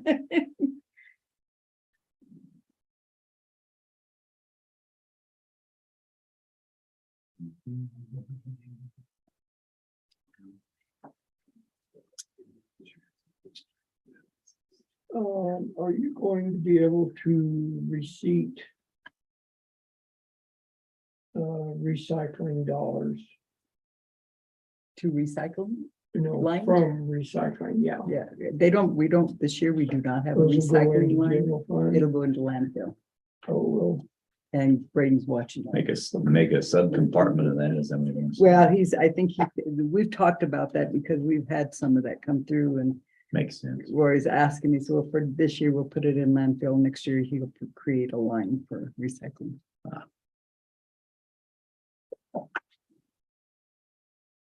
If that makes sense, man. So we're almost to break out of the negative in our one fund. Well, we are, It's it's getting already done closer. deal. No, it's good. It's It's good, now. yeah. Okay, See, this is, Just a like month it's booked. prior. yeah, so we have money in there now. I realize, yeah. Yeah, the CIC is a little different in, Oh, right. Put you Yeah. down on timing. timing is different. Looks good to me. I move we accept the report if we have to do that. I do have one to sign. And I have the one without the signature pad in front of me in case I marked on it. I'll second. Okay, I have a motion on the floor to accept the treasurer's report for August. Those in favor signify by saying aye. Aye. Aye. And it's for August? Mhm. Yes. Okay. Good. So that'll be a new line item next year on our report. No, I don't- probably, or not. I don't know if it's gonna show on here, it'd probably be under general fund. Okay, Is it been in it is what you're doing. Yeah, because landfill's under general fund. Yeah. okay. Probably how I'll be broken out, so it's easier to see. Thank you. Thanks, Virginia. Welcome. Thank you for being patient with me, Virginia. Big deal. It's good that you're right down the hall. That's an We can easy work with walk. each other. Okay, let's take a short break. Let's be back at 5 p.m. And the sign, yeah.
Jury chairs had separate ones, didn't they? That's back in the old days. Fly in a cockpit with 3 smokers and one of them smoked cigars. Oh, You know, I wow. got to just burn your clothes.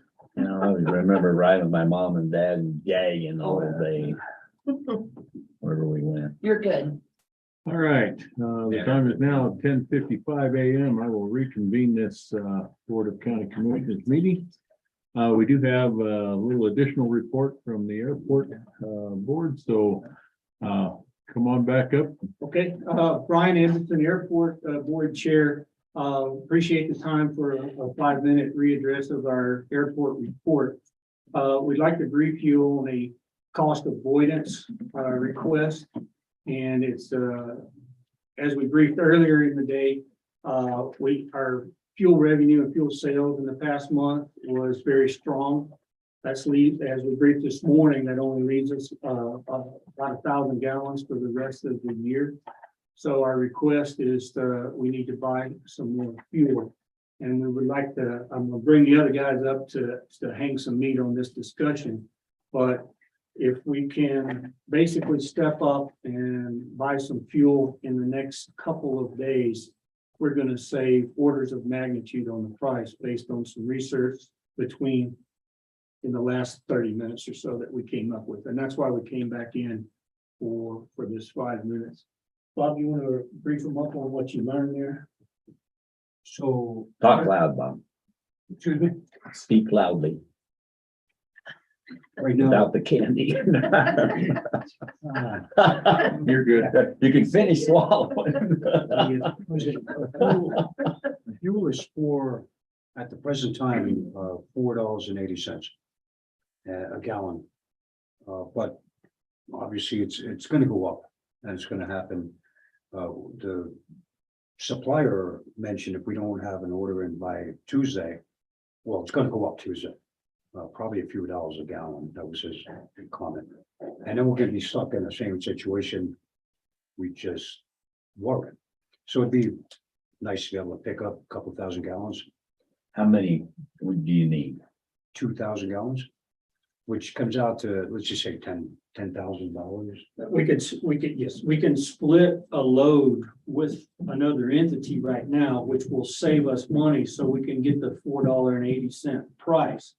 If we delay, according to this last forecast, it's gonna go up more than $1 a gallon. Yeah.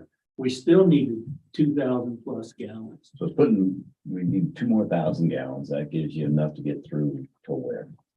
The end of the fiscal is our forecast on that.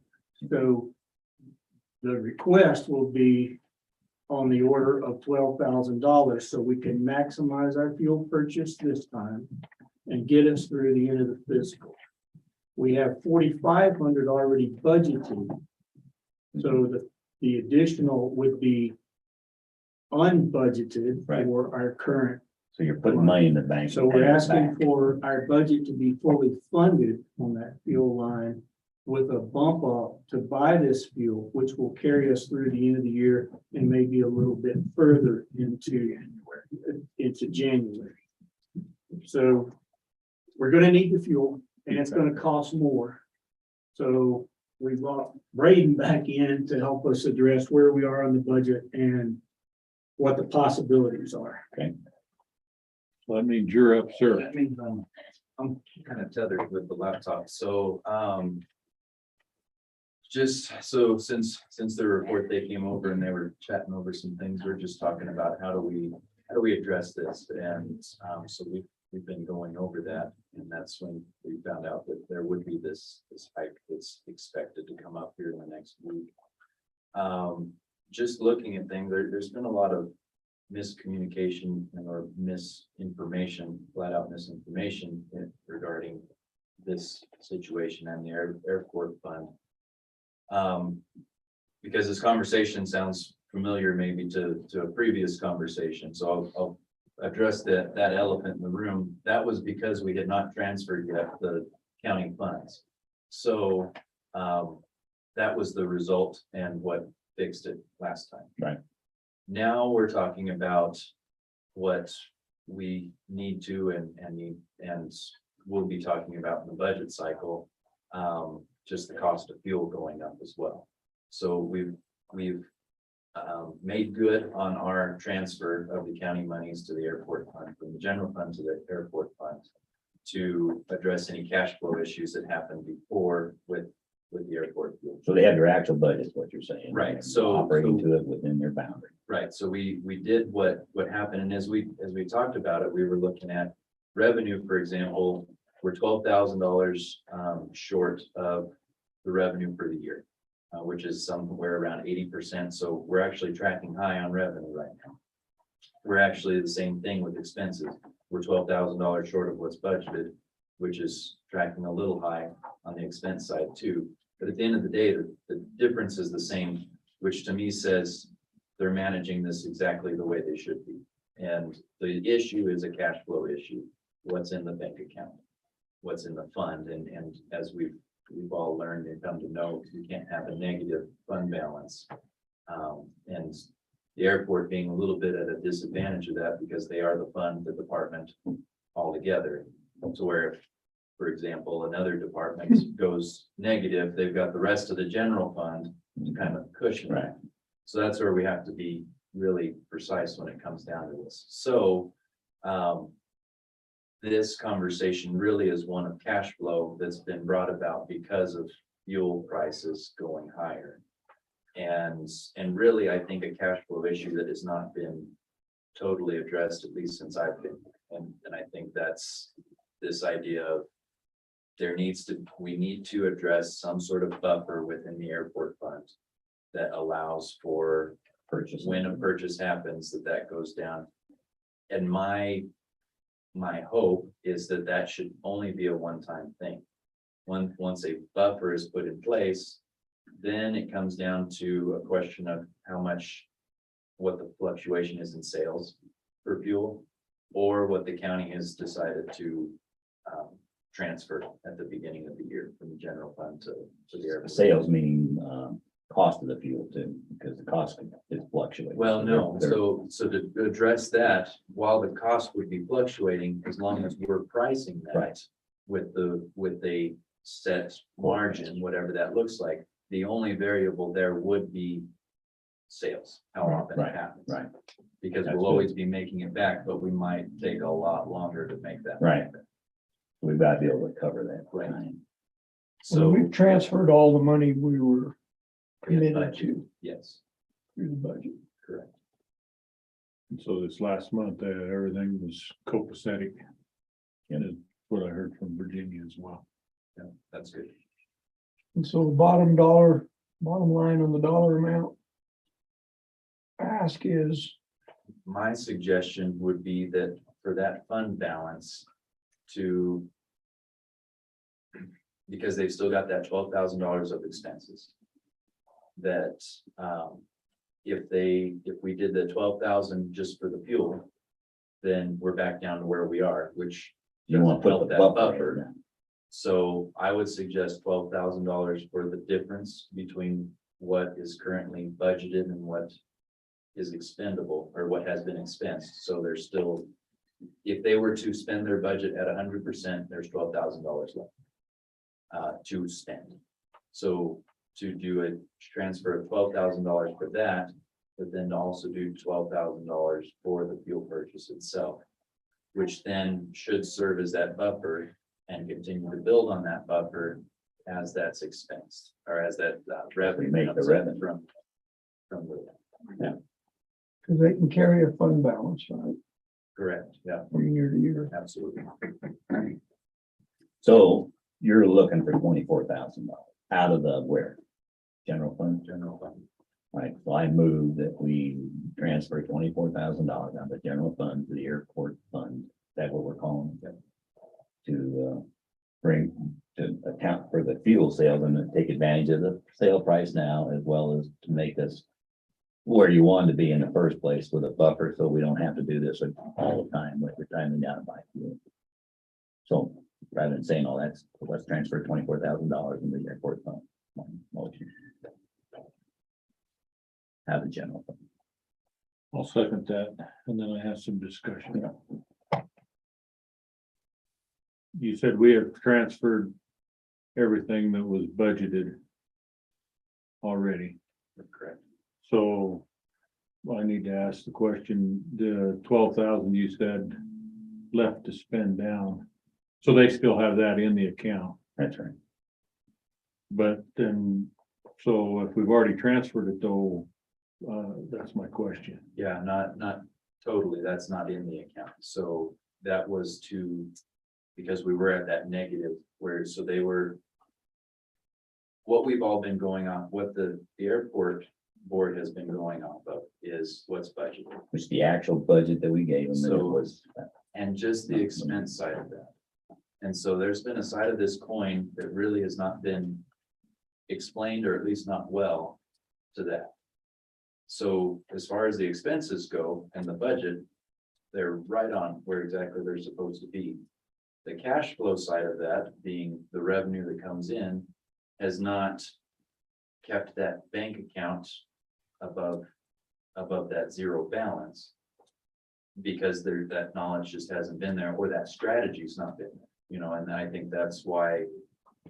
As we found out later, it sounded like my predecessor had kept checks behind from the airport to wait for revenue to come in and then pay that check. sort of had a buffer up, an invisible buffer at that. Right, yeah, and which was based on timing as well, and so I had not been doing that. I wasn't aware that was what was done or what that was.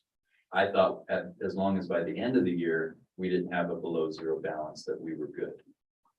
I later found that we shouldn't have a zero balance at any point in time. So with that, the 36,000 just brought up that negative balance, and then it's still been this cash flow issue. So like I mentioned, revenue itself is $12,000 short of what's budgeted. Expenses is also $12,000 short of what's budgeted. If we could just snap our fingers, everything would be good.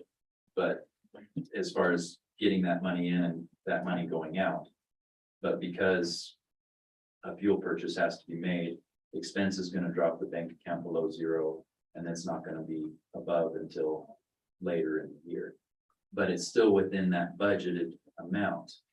I really do think the budgeted numbers were good this year.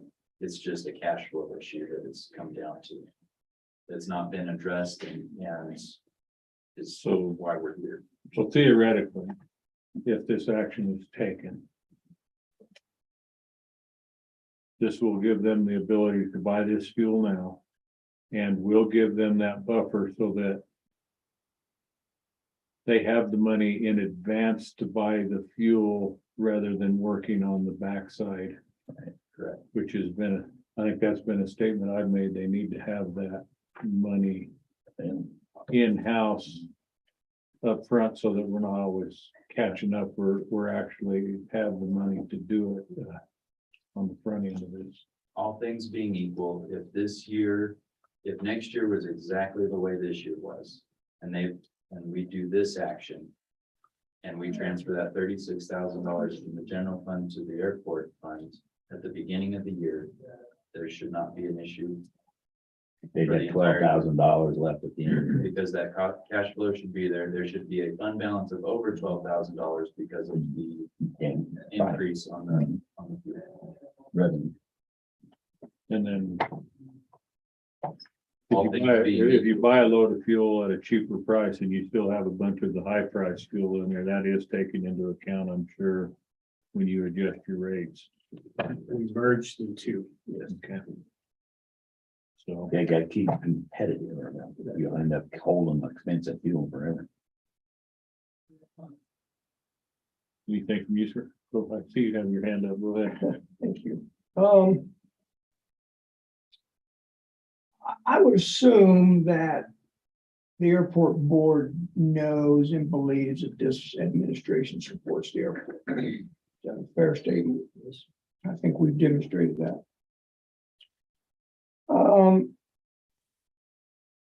There's a couple of positive takeaways here for me this morning. One of them was when our finance director tells us that he believes you guys are doing a good job of managing the airport.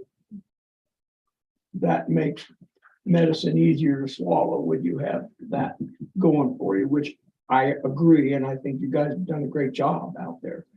We are victims of circumstance, fuel prices being one, timing being another.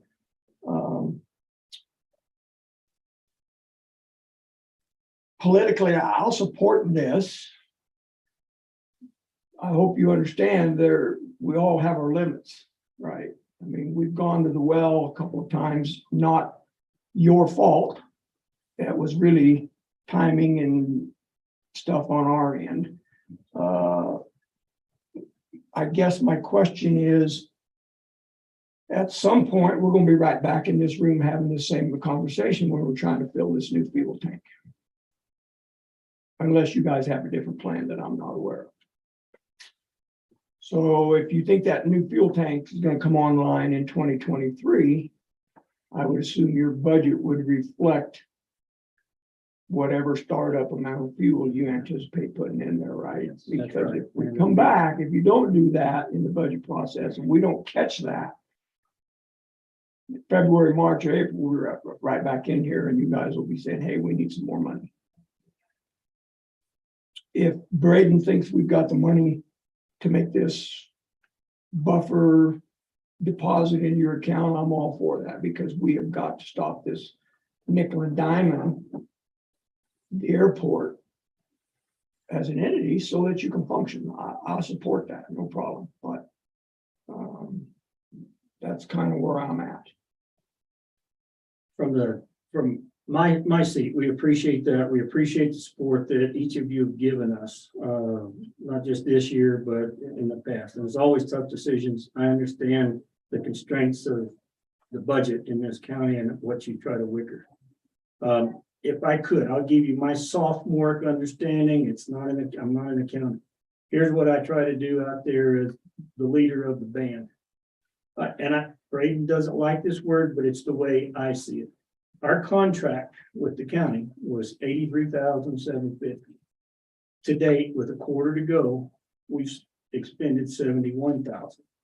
All of that monkey motion that goes on behind and how the lines are filled and this was expended and we're not paying in until that's expended, that's beyond me. But we're being good stewards of the county's money with a quarter to go and 12,000 expended. Yeah, there's some forecast expenditures in there. There's a three-legged stool that funds the airport.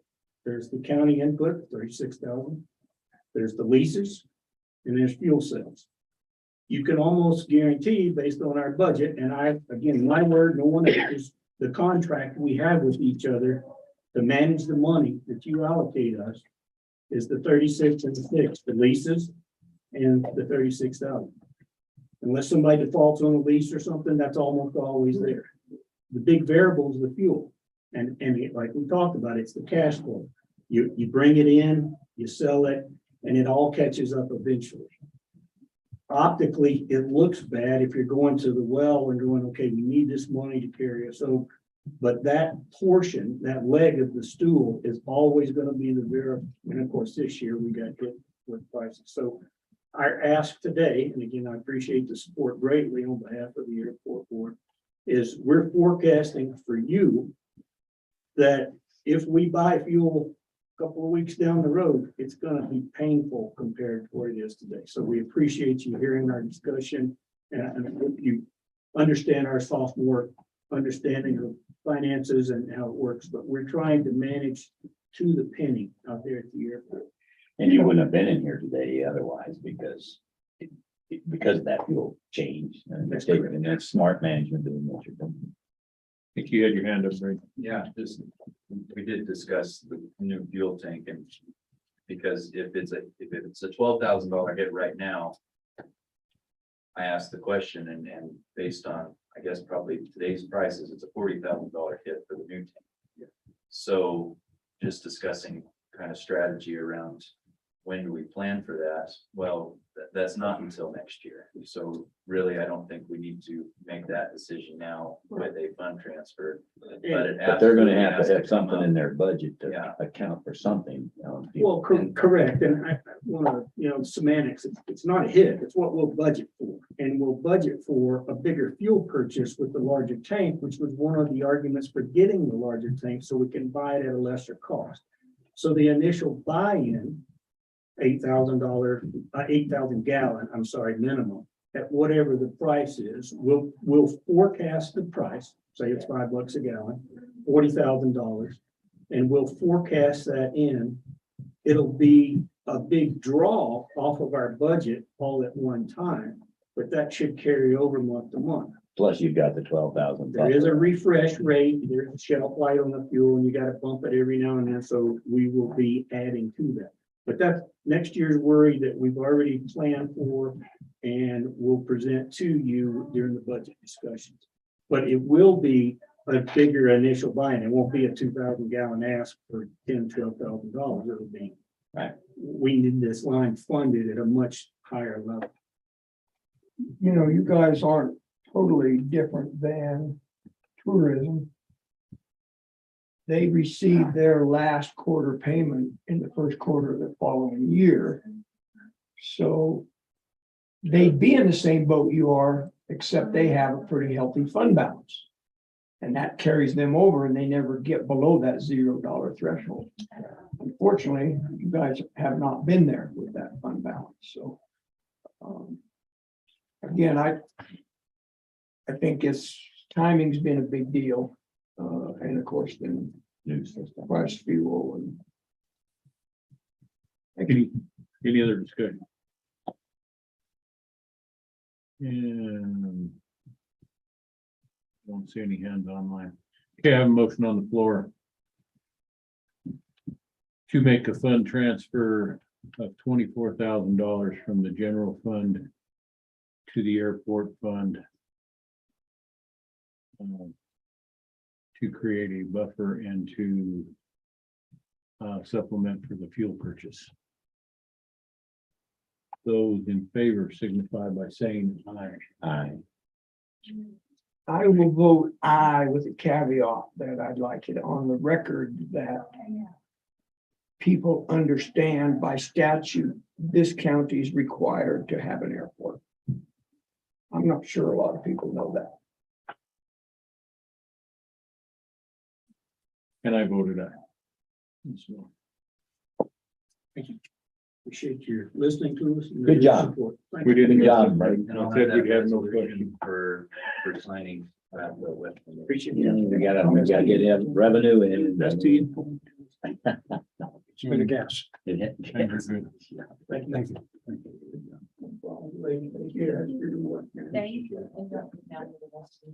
Thanks, Bob. Thanks for bringing the team in and propping them up. Always. Thank you. Thank you, sir. Thank you, I appreciate it. Thank you. Yeah. Oh, we got Dorothy again. I know. Okay, any unfinished business? I have none. No. Takes us to new business. Dorothy, you're up. I'm not sure which one's listed first. Good morning. I almost let you sit down. You should have. The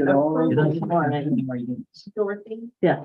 The Eisenbreis. Eisenbeiss. Eisenbreis. Eisenbeiss. Yeah, letter. I knew I'd butcher that name. So the planning commission is recommending approval for the Eisenbeiss short-term rental application. I did add, I took note of who voted and what their vote was. It was a unanimous vote. There were some contingencies added to that. They noticed in the commission, the planning commission meeting, that they did not have fire extinguisher on the upper level. So they'll be adding that. They're going to make some improvements to their evacuation map to town.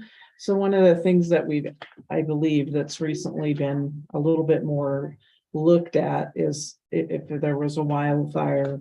I'm not familiar with the area, being a short-term rental individual, how would I evacuate? So it's not just a house evacuation fire plan, but they've also added the, how do I get out of my subdivision into town and into a safe area? So Some areas that could be pretty beneficial. yes, I believe so. And then, By law, all those subdivisions, all those HOAs have to have an ingress egress plan, right? Access, so. It And- stands to reason, you gotta know how to get in there. yeah, so maybe that's something we need to look at. They could just use that. Those are clear. Well, and as I said, clearly up in that entire area, there's only one way out. It just, what they had in their packet wasn't as clear as the commission wanted it, so. And then to specify all the boundary markers, that was one of the biggest concerns from the neighbors was them getting, a renter going on to their property. So they were gonna make some improvements in the way that they were gonna mark the boundaries with red tags or pink tags or something in the ground, so they're gonna do that as well.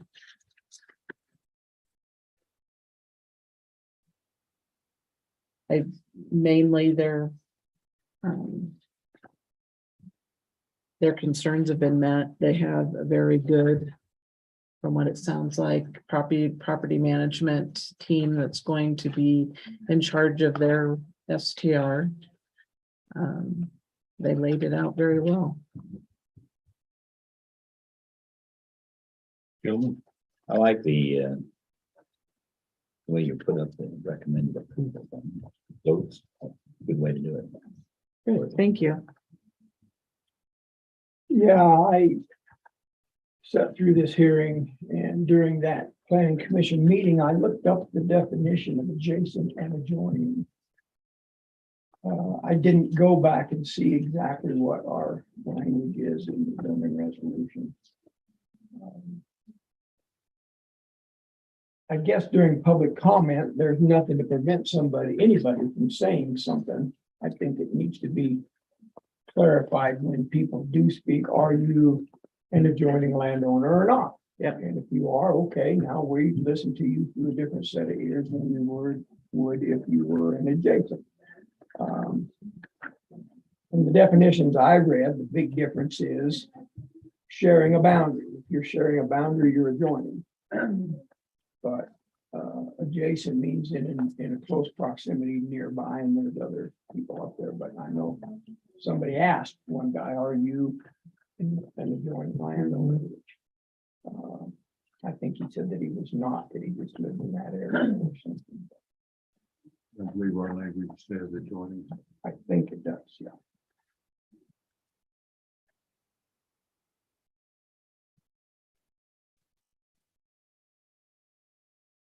I move we accept the recommendation of the planning commission for the approval of ice and vice Yep, you got it. property. Mhm. I'll second that. Yeah, a motion on the floor to approve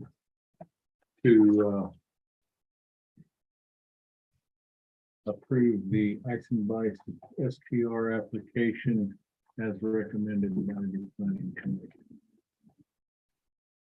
Further discussion.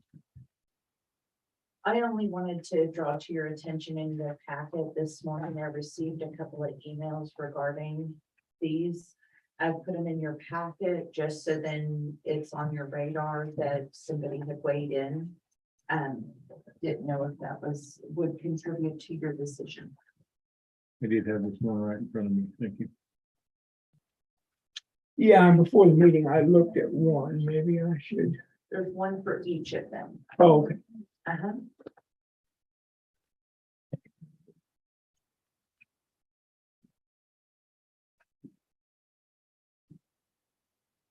New B, so to speak. Huh? It was new Bs and new As. Huh? Uh-huh. And in the resolution, it does say adjacent land property to that is in question. That's just what I was Thank you for that. looking up. So So I was wrong and correct. I would have agreed said with you, but I thought. it was- Learn anything in my book. I said I know. adjoining. It's adjacent, Well, so. sort of the same. Oh, nope. I like it. I like Just heard what the it. difference was. I like it.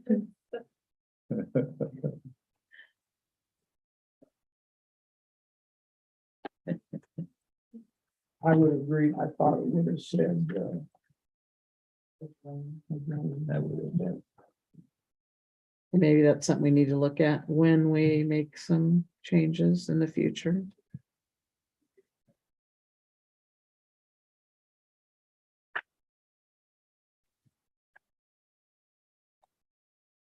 Okay, any further discussion?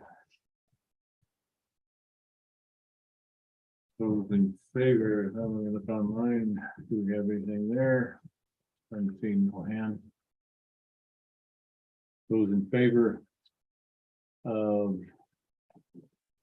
accepting the recommendation from the planning commission to approve the ice and bice STR application signify by saying aye. Right. Aye. That'll bring us to the Weber. And this is gonna go quick. I believe the Weber application, they're recommending to not approve that application. I kept it on the agenda because it was past the time frame to make changes. But I did speak to Mr. Weber twice, and him and his wife have made the decision to pull their application. They made that decision solely based on the feedback from the area, their neighbors.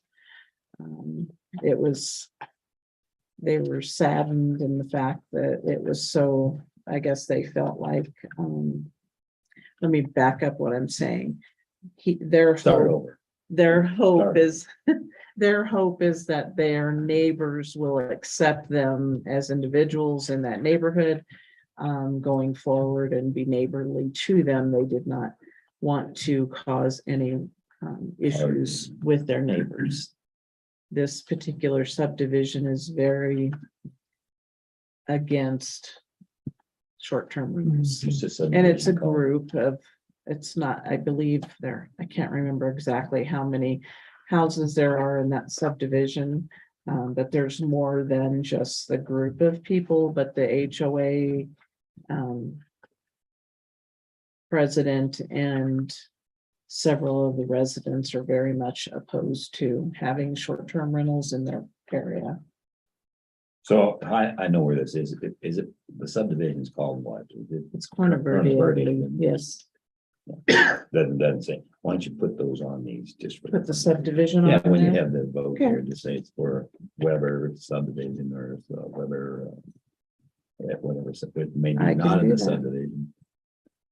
Well, one of probably the most vocal person to participate in the public comment portion of this hearing is 4 parcels away from the Weber parcel. Yes, Not even No. close. Again, I don't think there's anything that says that they couldn't get up and say something. I just think they should be identified. He even said, well, I'm adjacent because I can see that Right. place, but like he said, it's just. Yeah. That's like me saying I'm adjacent to Canyon City when I'm on Horn Peak. The other thing I thought was interesting here, unless I totally missed something, none of the adjoining landowners had any opinion on this, correct? I don't believe so. I Yeah. believe it was all other neighbors that were not specifically right next to them. So they withdrew. Yeah, we didn't get a lot of letters on this particular Mhm. one. The Weber's really had to bend over backwards to try to comply with everything on this. Yeah. But I think the planning commission, my short experience now is that they're very attuned to lot size, since we're talking about 5-acre parcels there. They're much more inclined to recommend against an STR than if it's like the other one, Eisenbach was 35 acres, I think. Mhm. But these are 5-acre parcels. Two of them did mention the smaller parcel size in their vote.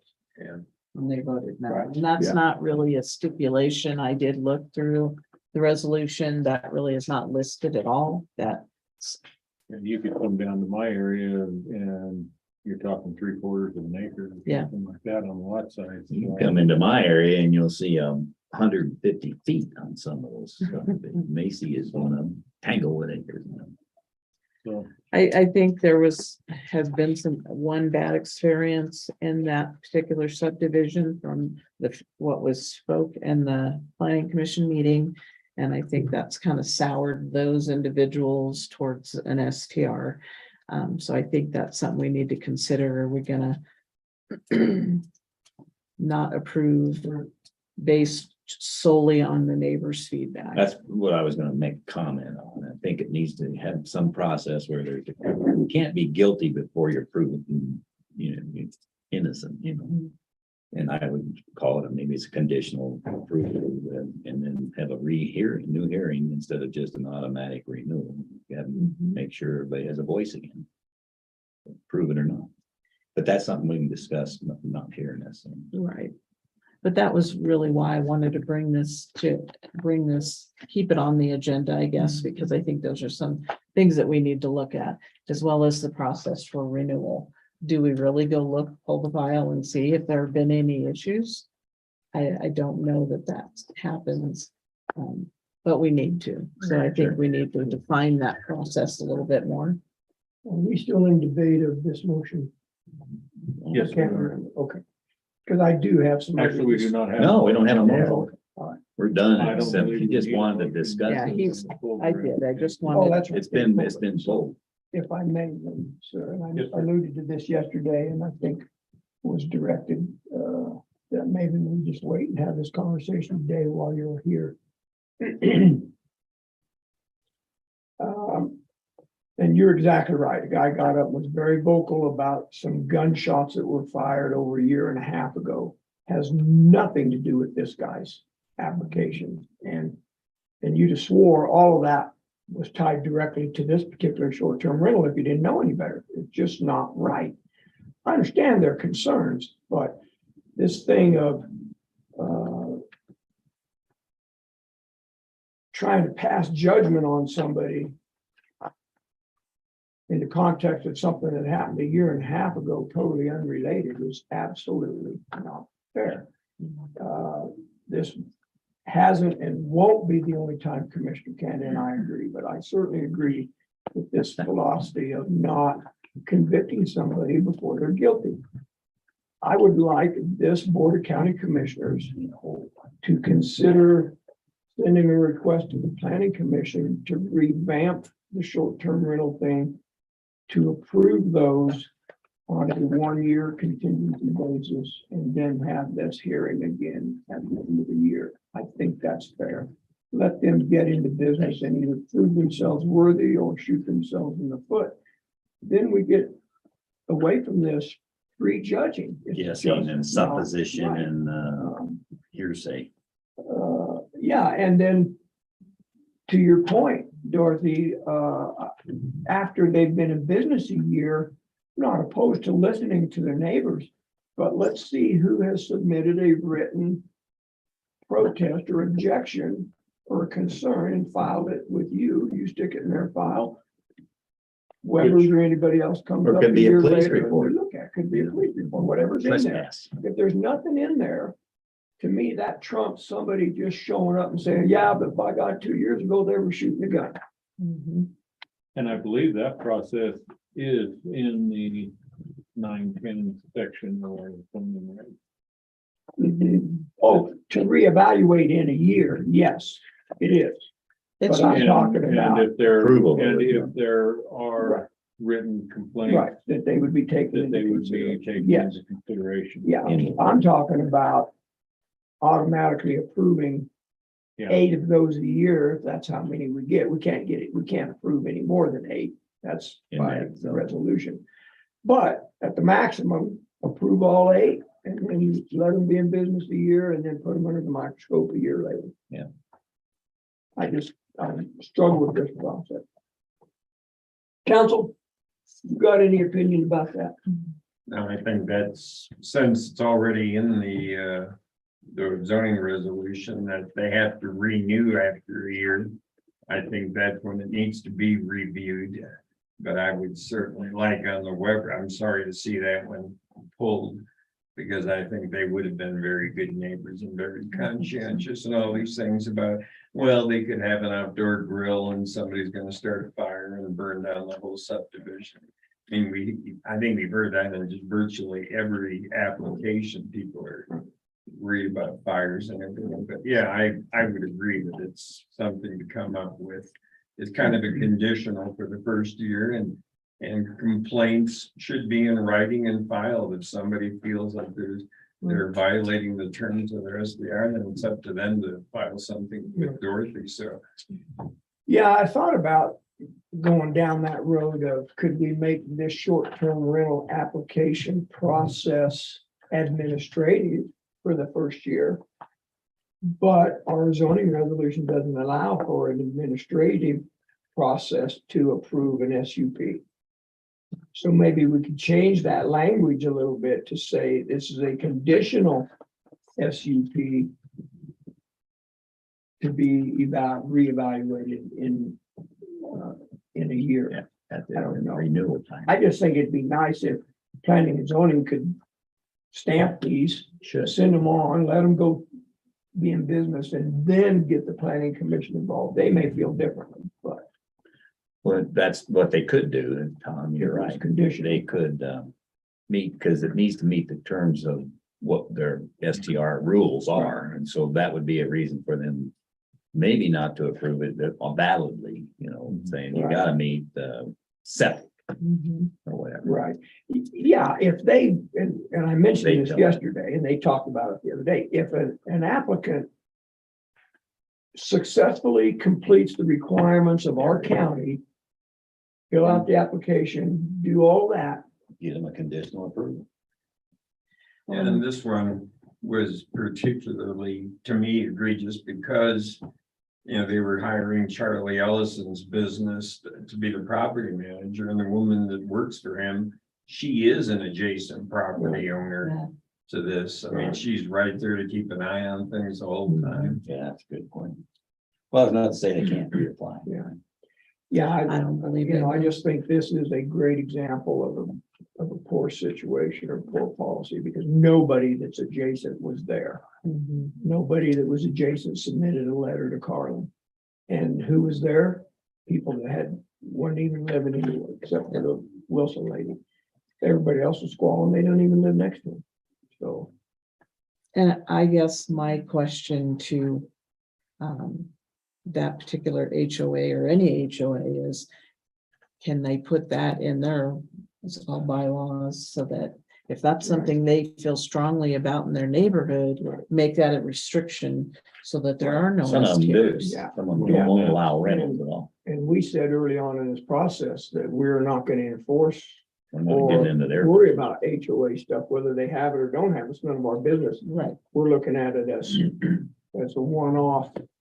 Doesn't matter where they live, if they happen to live in an HOA that doesn't allow it, that's up to the HOA. We're still gonna approve it or not approve it. So, People that are coming in know that up front. so And I we would- tell them that, when they come in and get an STR, we tell them, ask them, do you have an HOA? And please, go to them and get feedback on what their rules and regulations I are. can tell you, there's not gonna be any short-term rentals in Buck Mountain.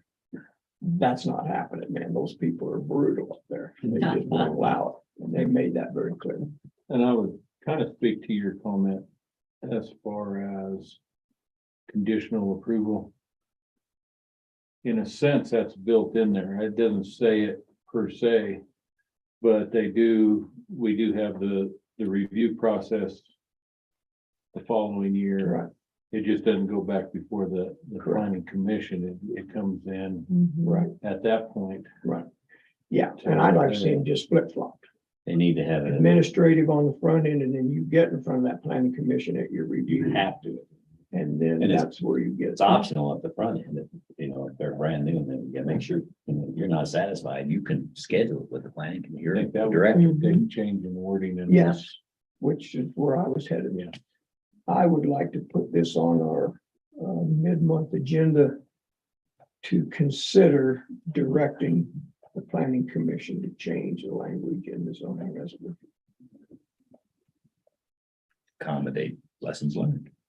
Did you catch that? Yes, consider to direct planning commission to change wording. Based, ST language STR language based in on. section 9. Lesson learned. There's other couple. And I other think things there's there. also other things. Yeah, There are other things. I would like to see all that come before us at one time rather than. Yeah, so if you Keep worded going. lessons learned.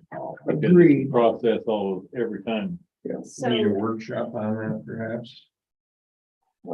Probably with them. Yeah, with the planning commission. Well, I'd rather see them take what they, because they've got the experience now. I'd rather see them go back to the, and say, they've got lessons learned, let's see what they do.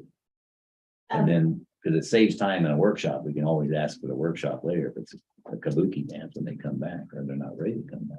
or you could have a workshop to review what they suggest and then. Before we vote on it, if we want to, but if it's simple, it just depends on what they come back with. If it looks like it's gonna take a more than a Well, meeting, we should do it separate. Yeah, have them come up with their proposed changes, then we can do a workshop. Yeah, I don't want to do it with, Have the planning commission come up with their proposed Yeah. changes? Well, I struggle with that a little bit. Well, What if their proposed change is all short-term rentals need to be read instead of natural color?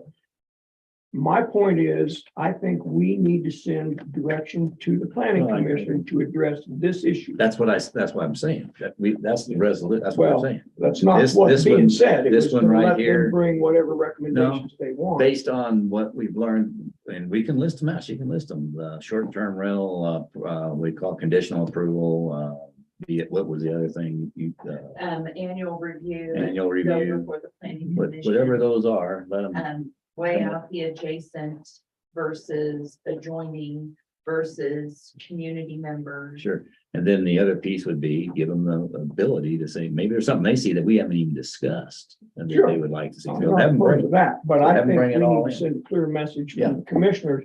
these This is what we things. want. Yeah, How you do it, right, we don't care. so that's what we want them to look at. Well, Well, that's and why I'd like to before- have it Before on that moves forward.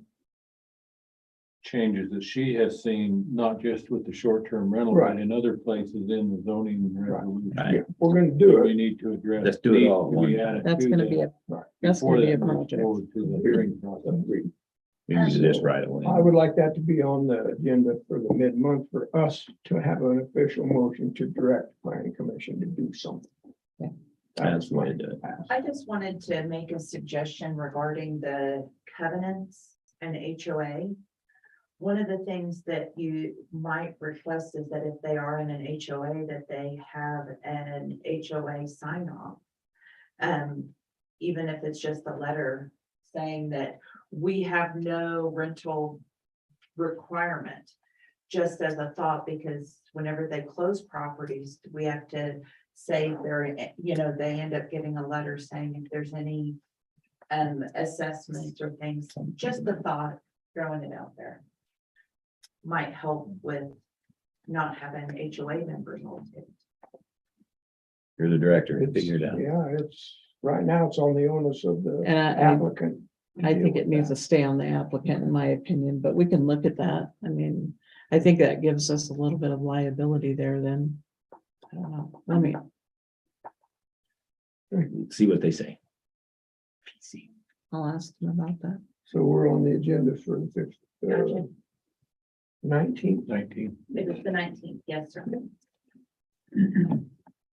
So you don't need Keith Hood there for that, then this is just you That's discussing right. what you want to send to the, Right. okay.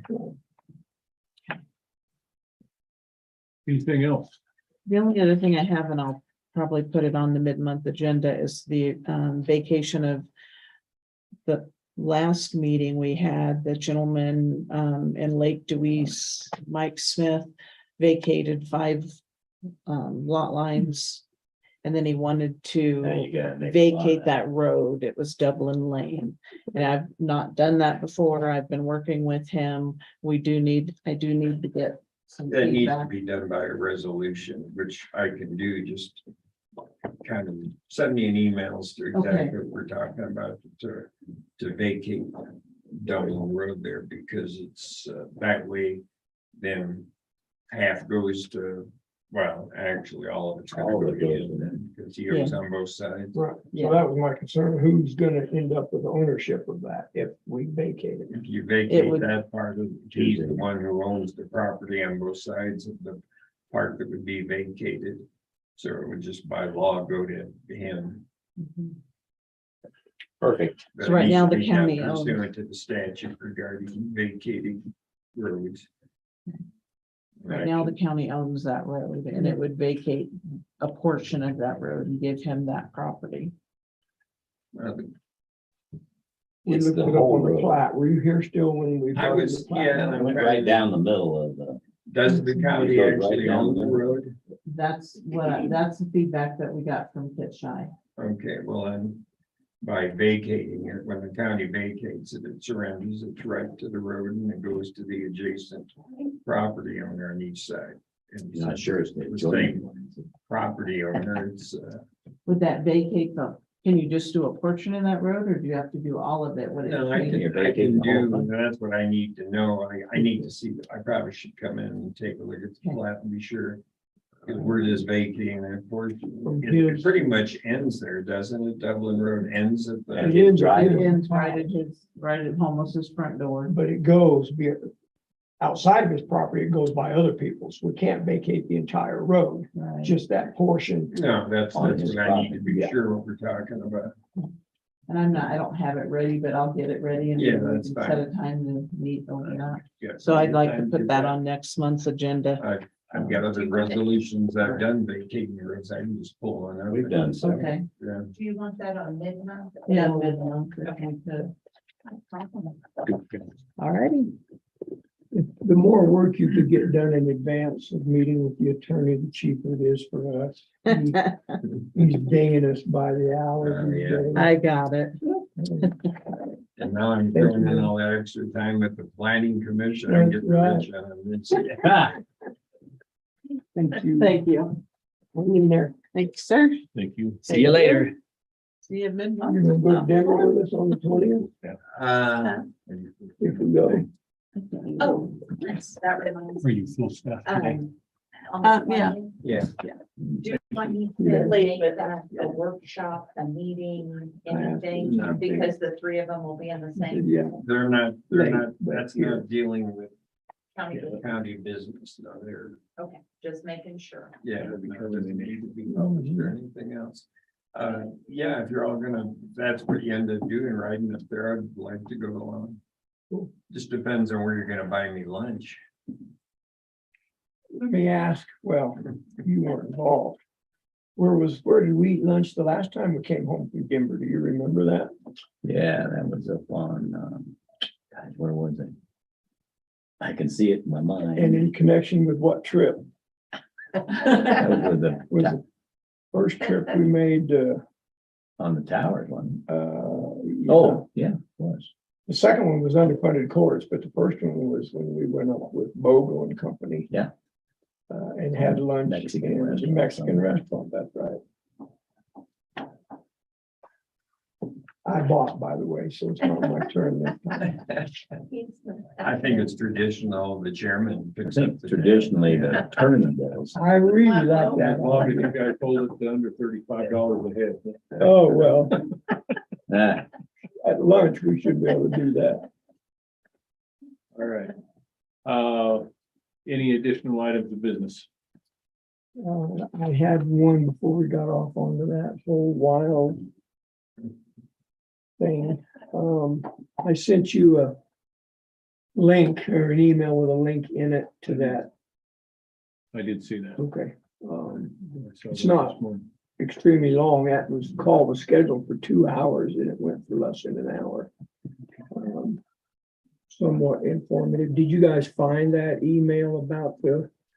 Yeah, I've got to LATCF? sort out. There's a About which couple one of is that? link on to that. Yeah, which one is it? What are we talking about? I would, That would be for the additional. local assistance and tribal consistency Oh. fund dollars. You gotta go clear to the bottom of that email.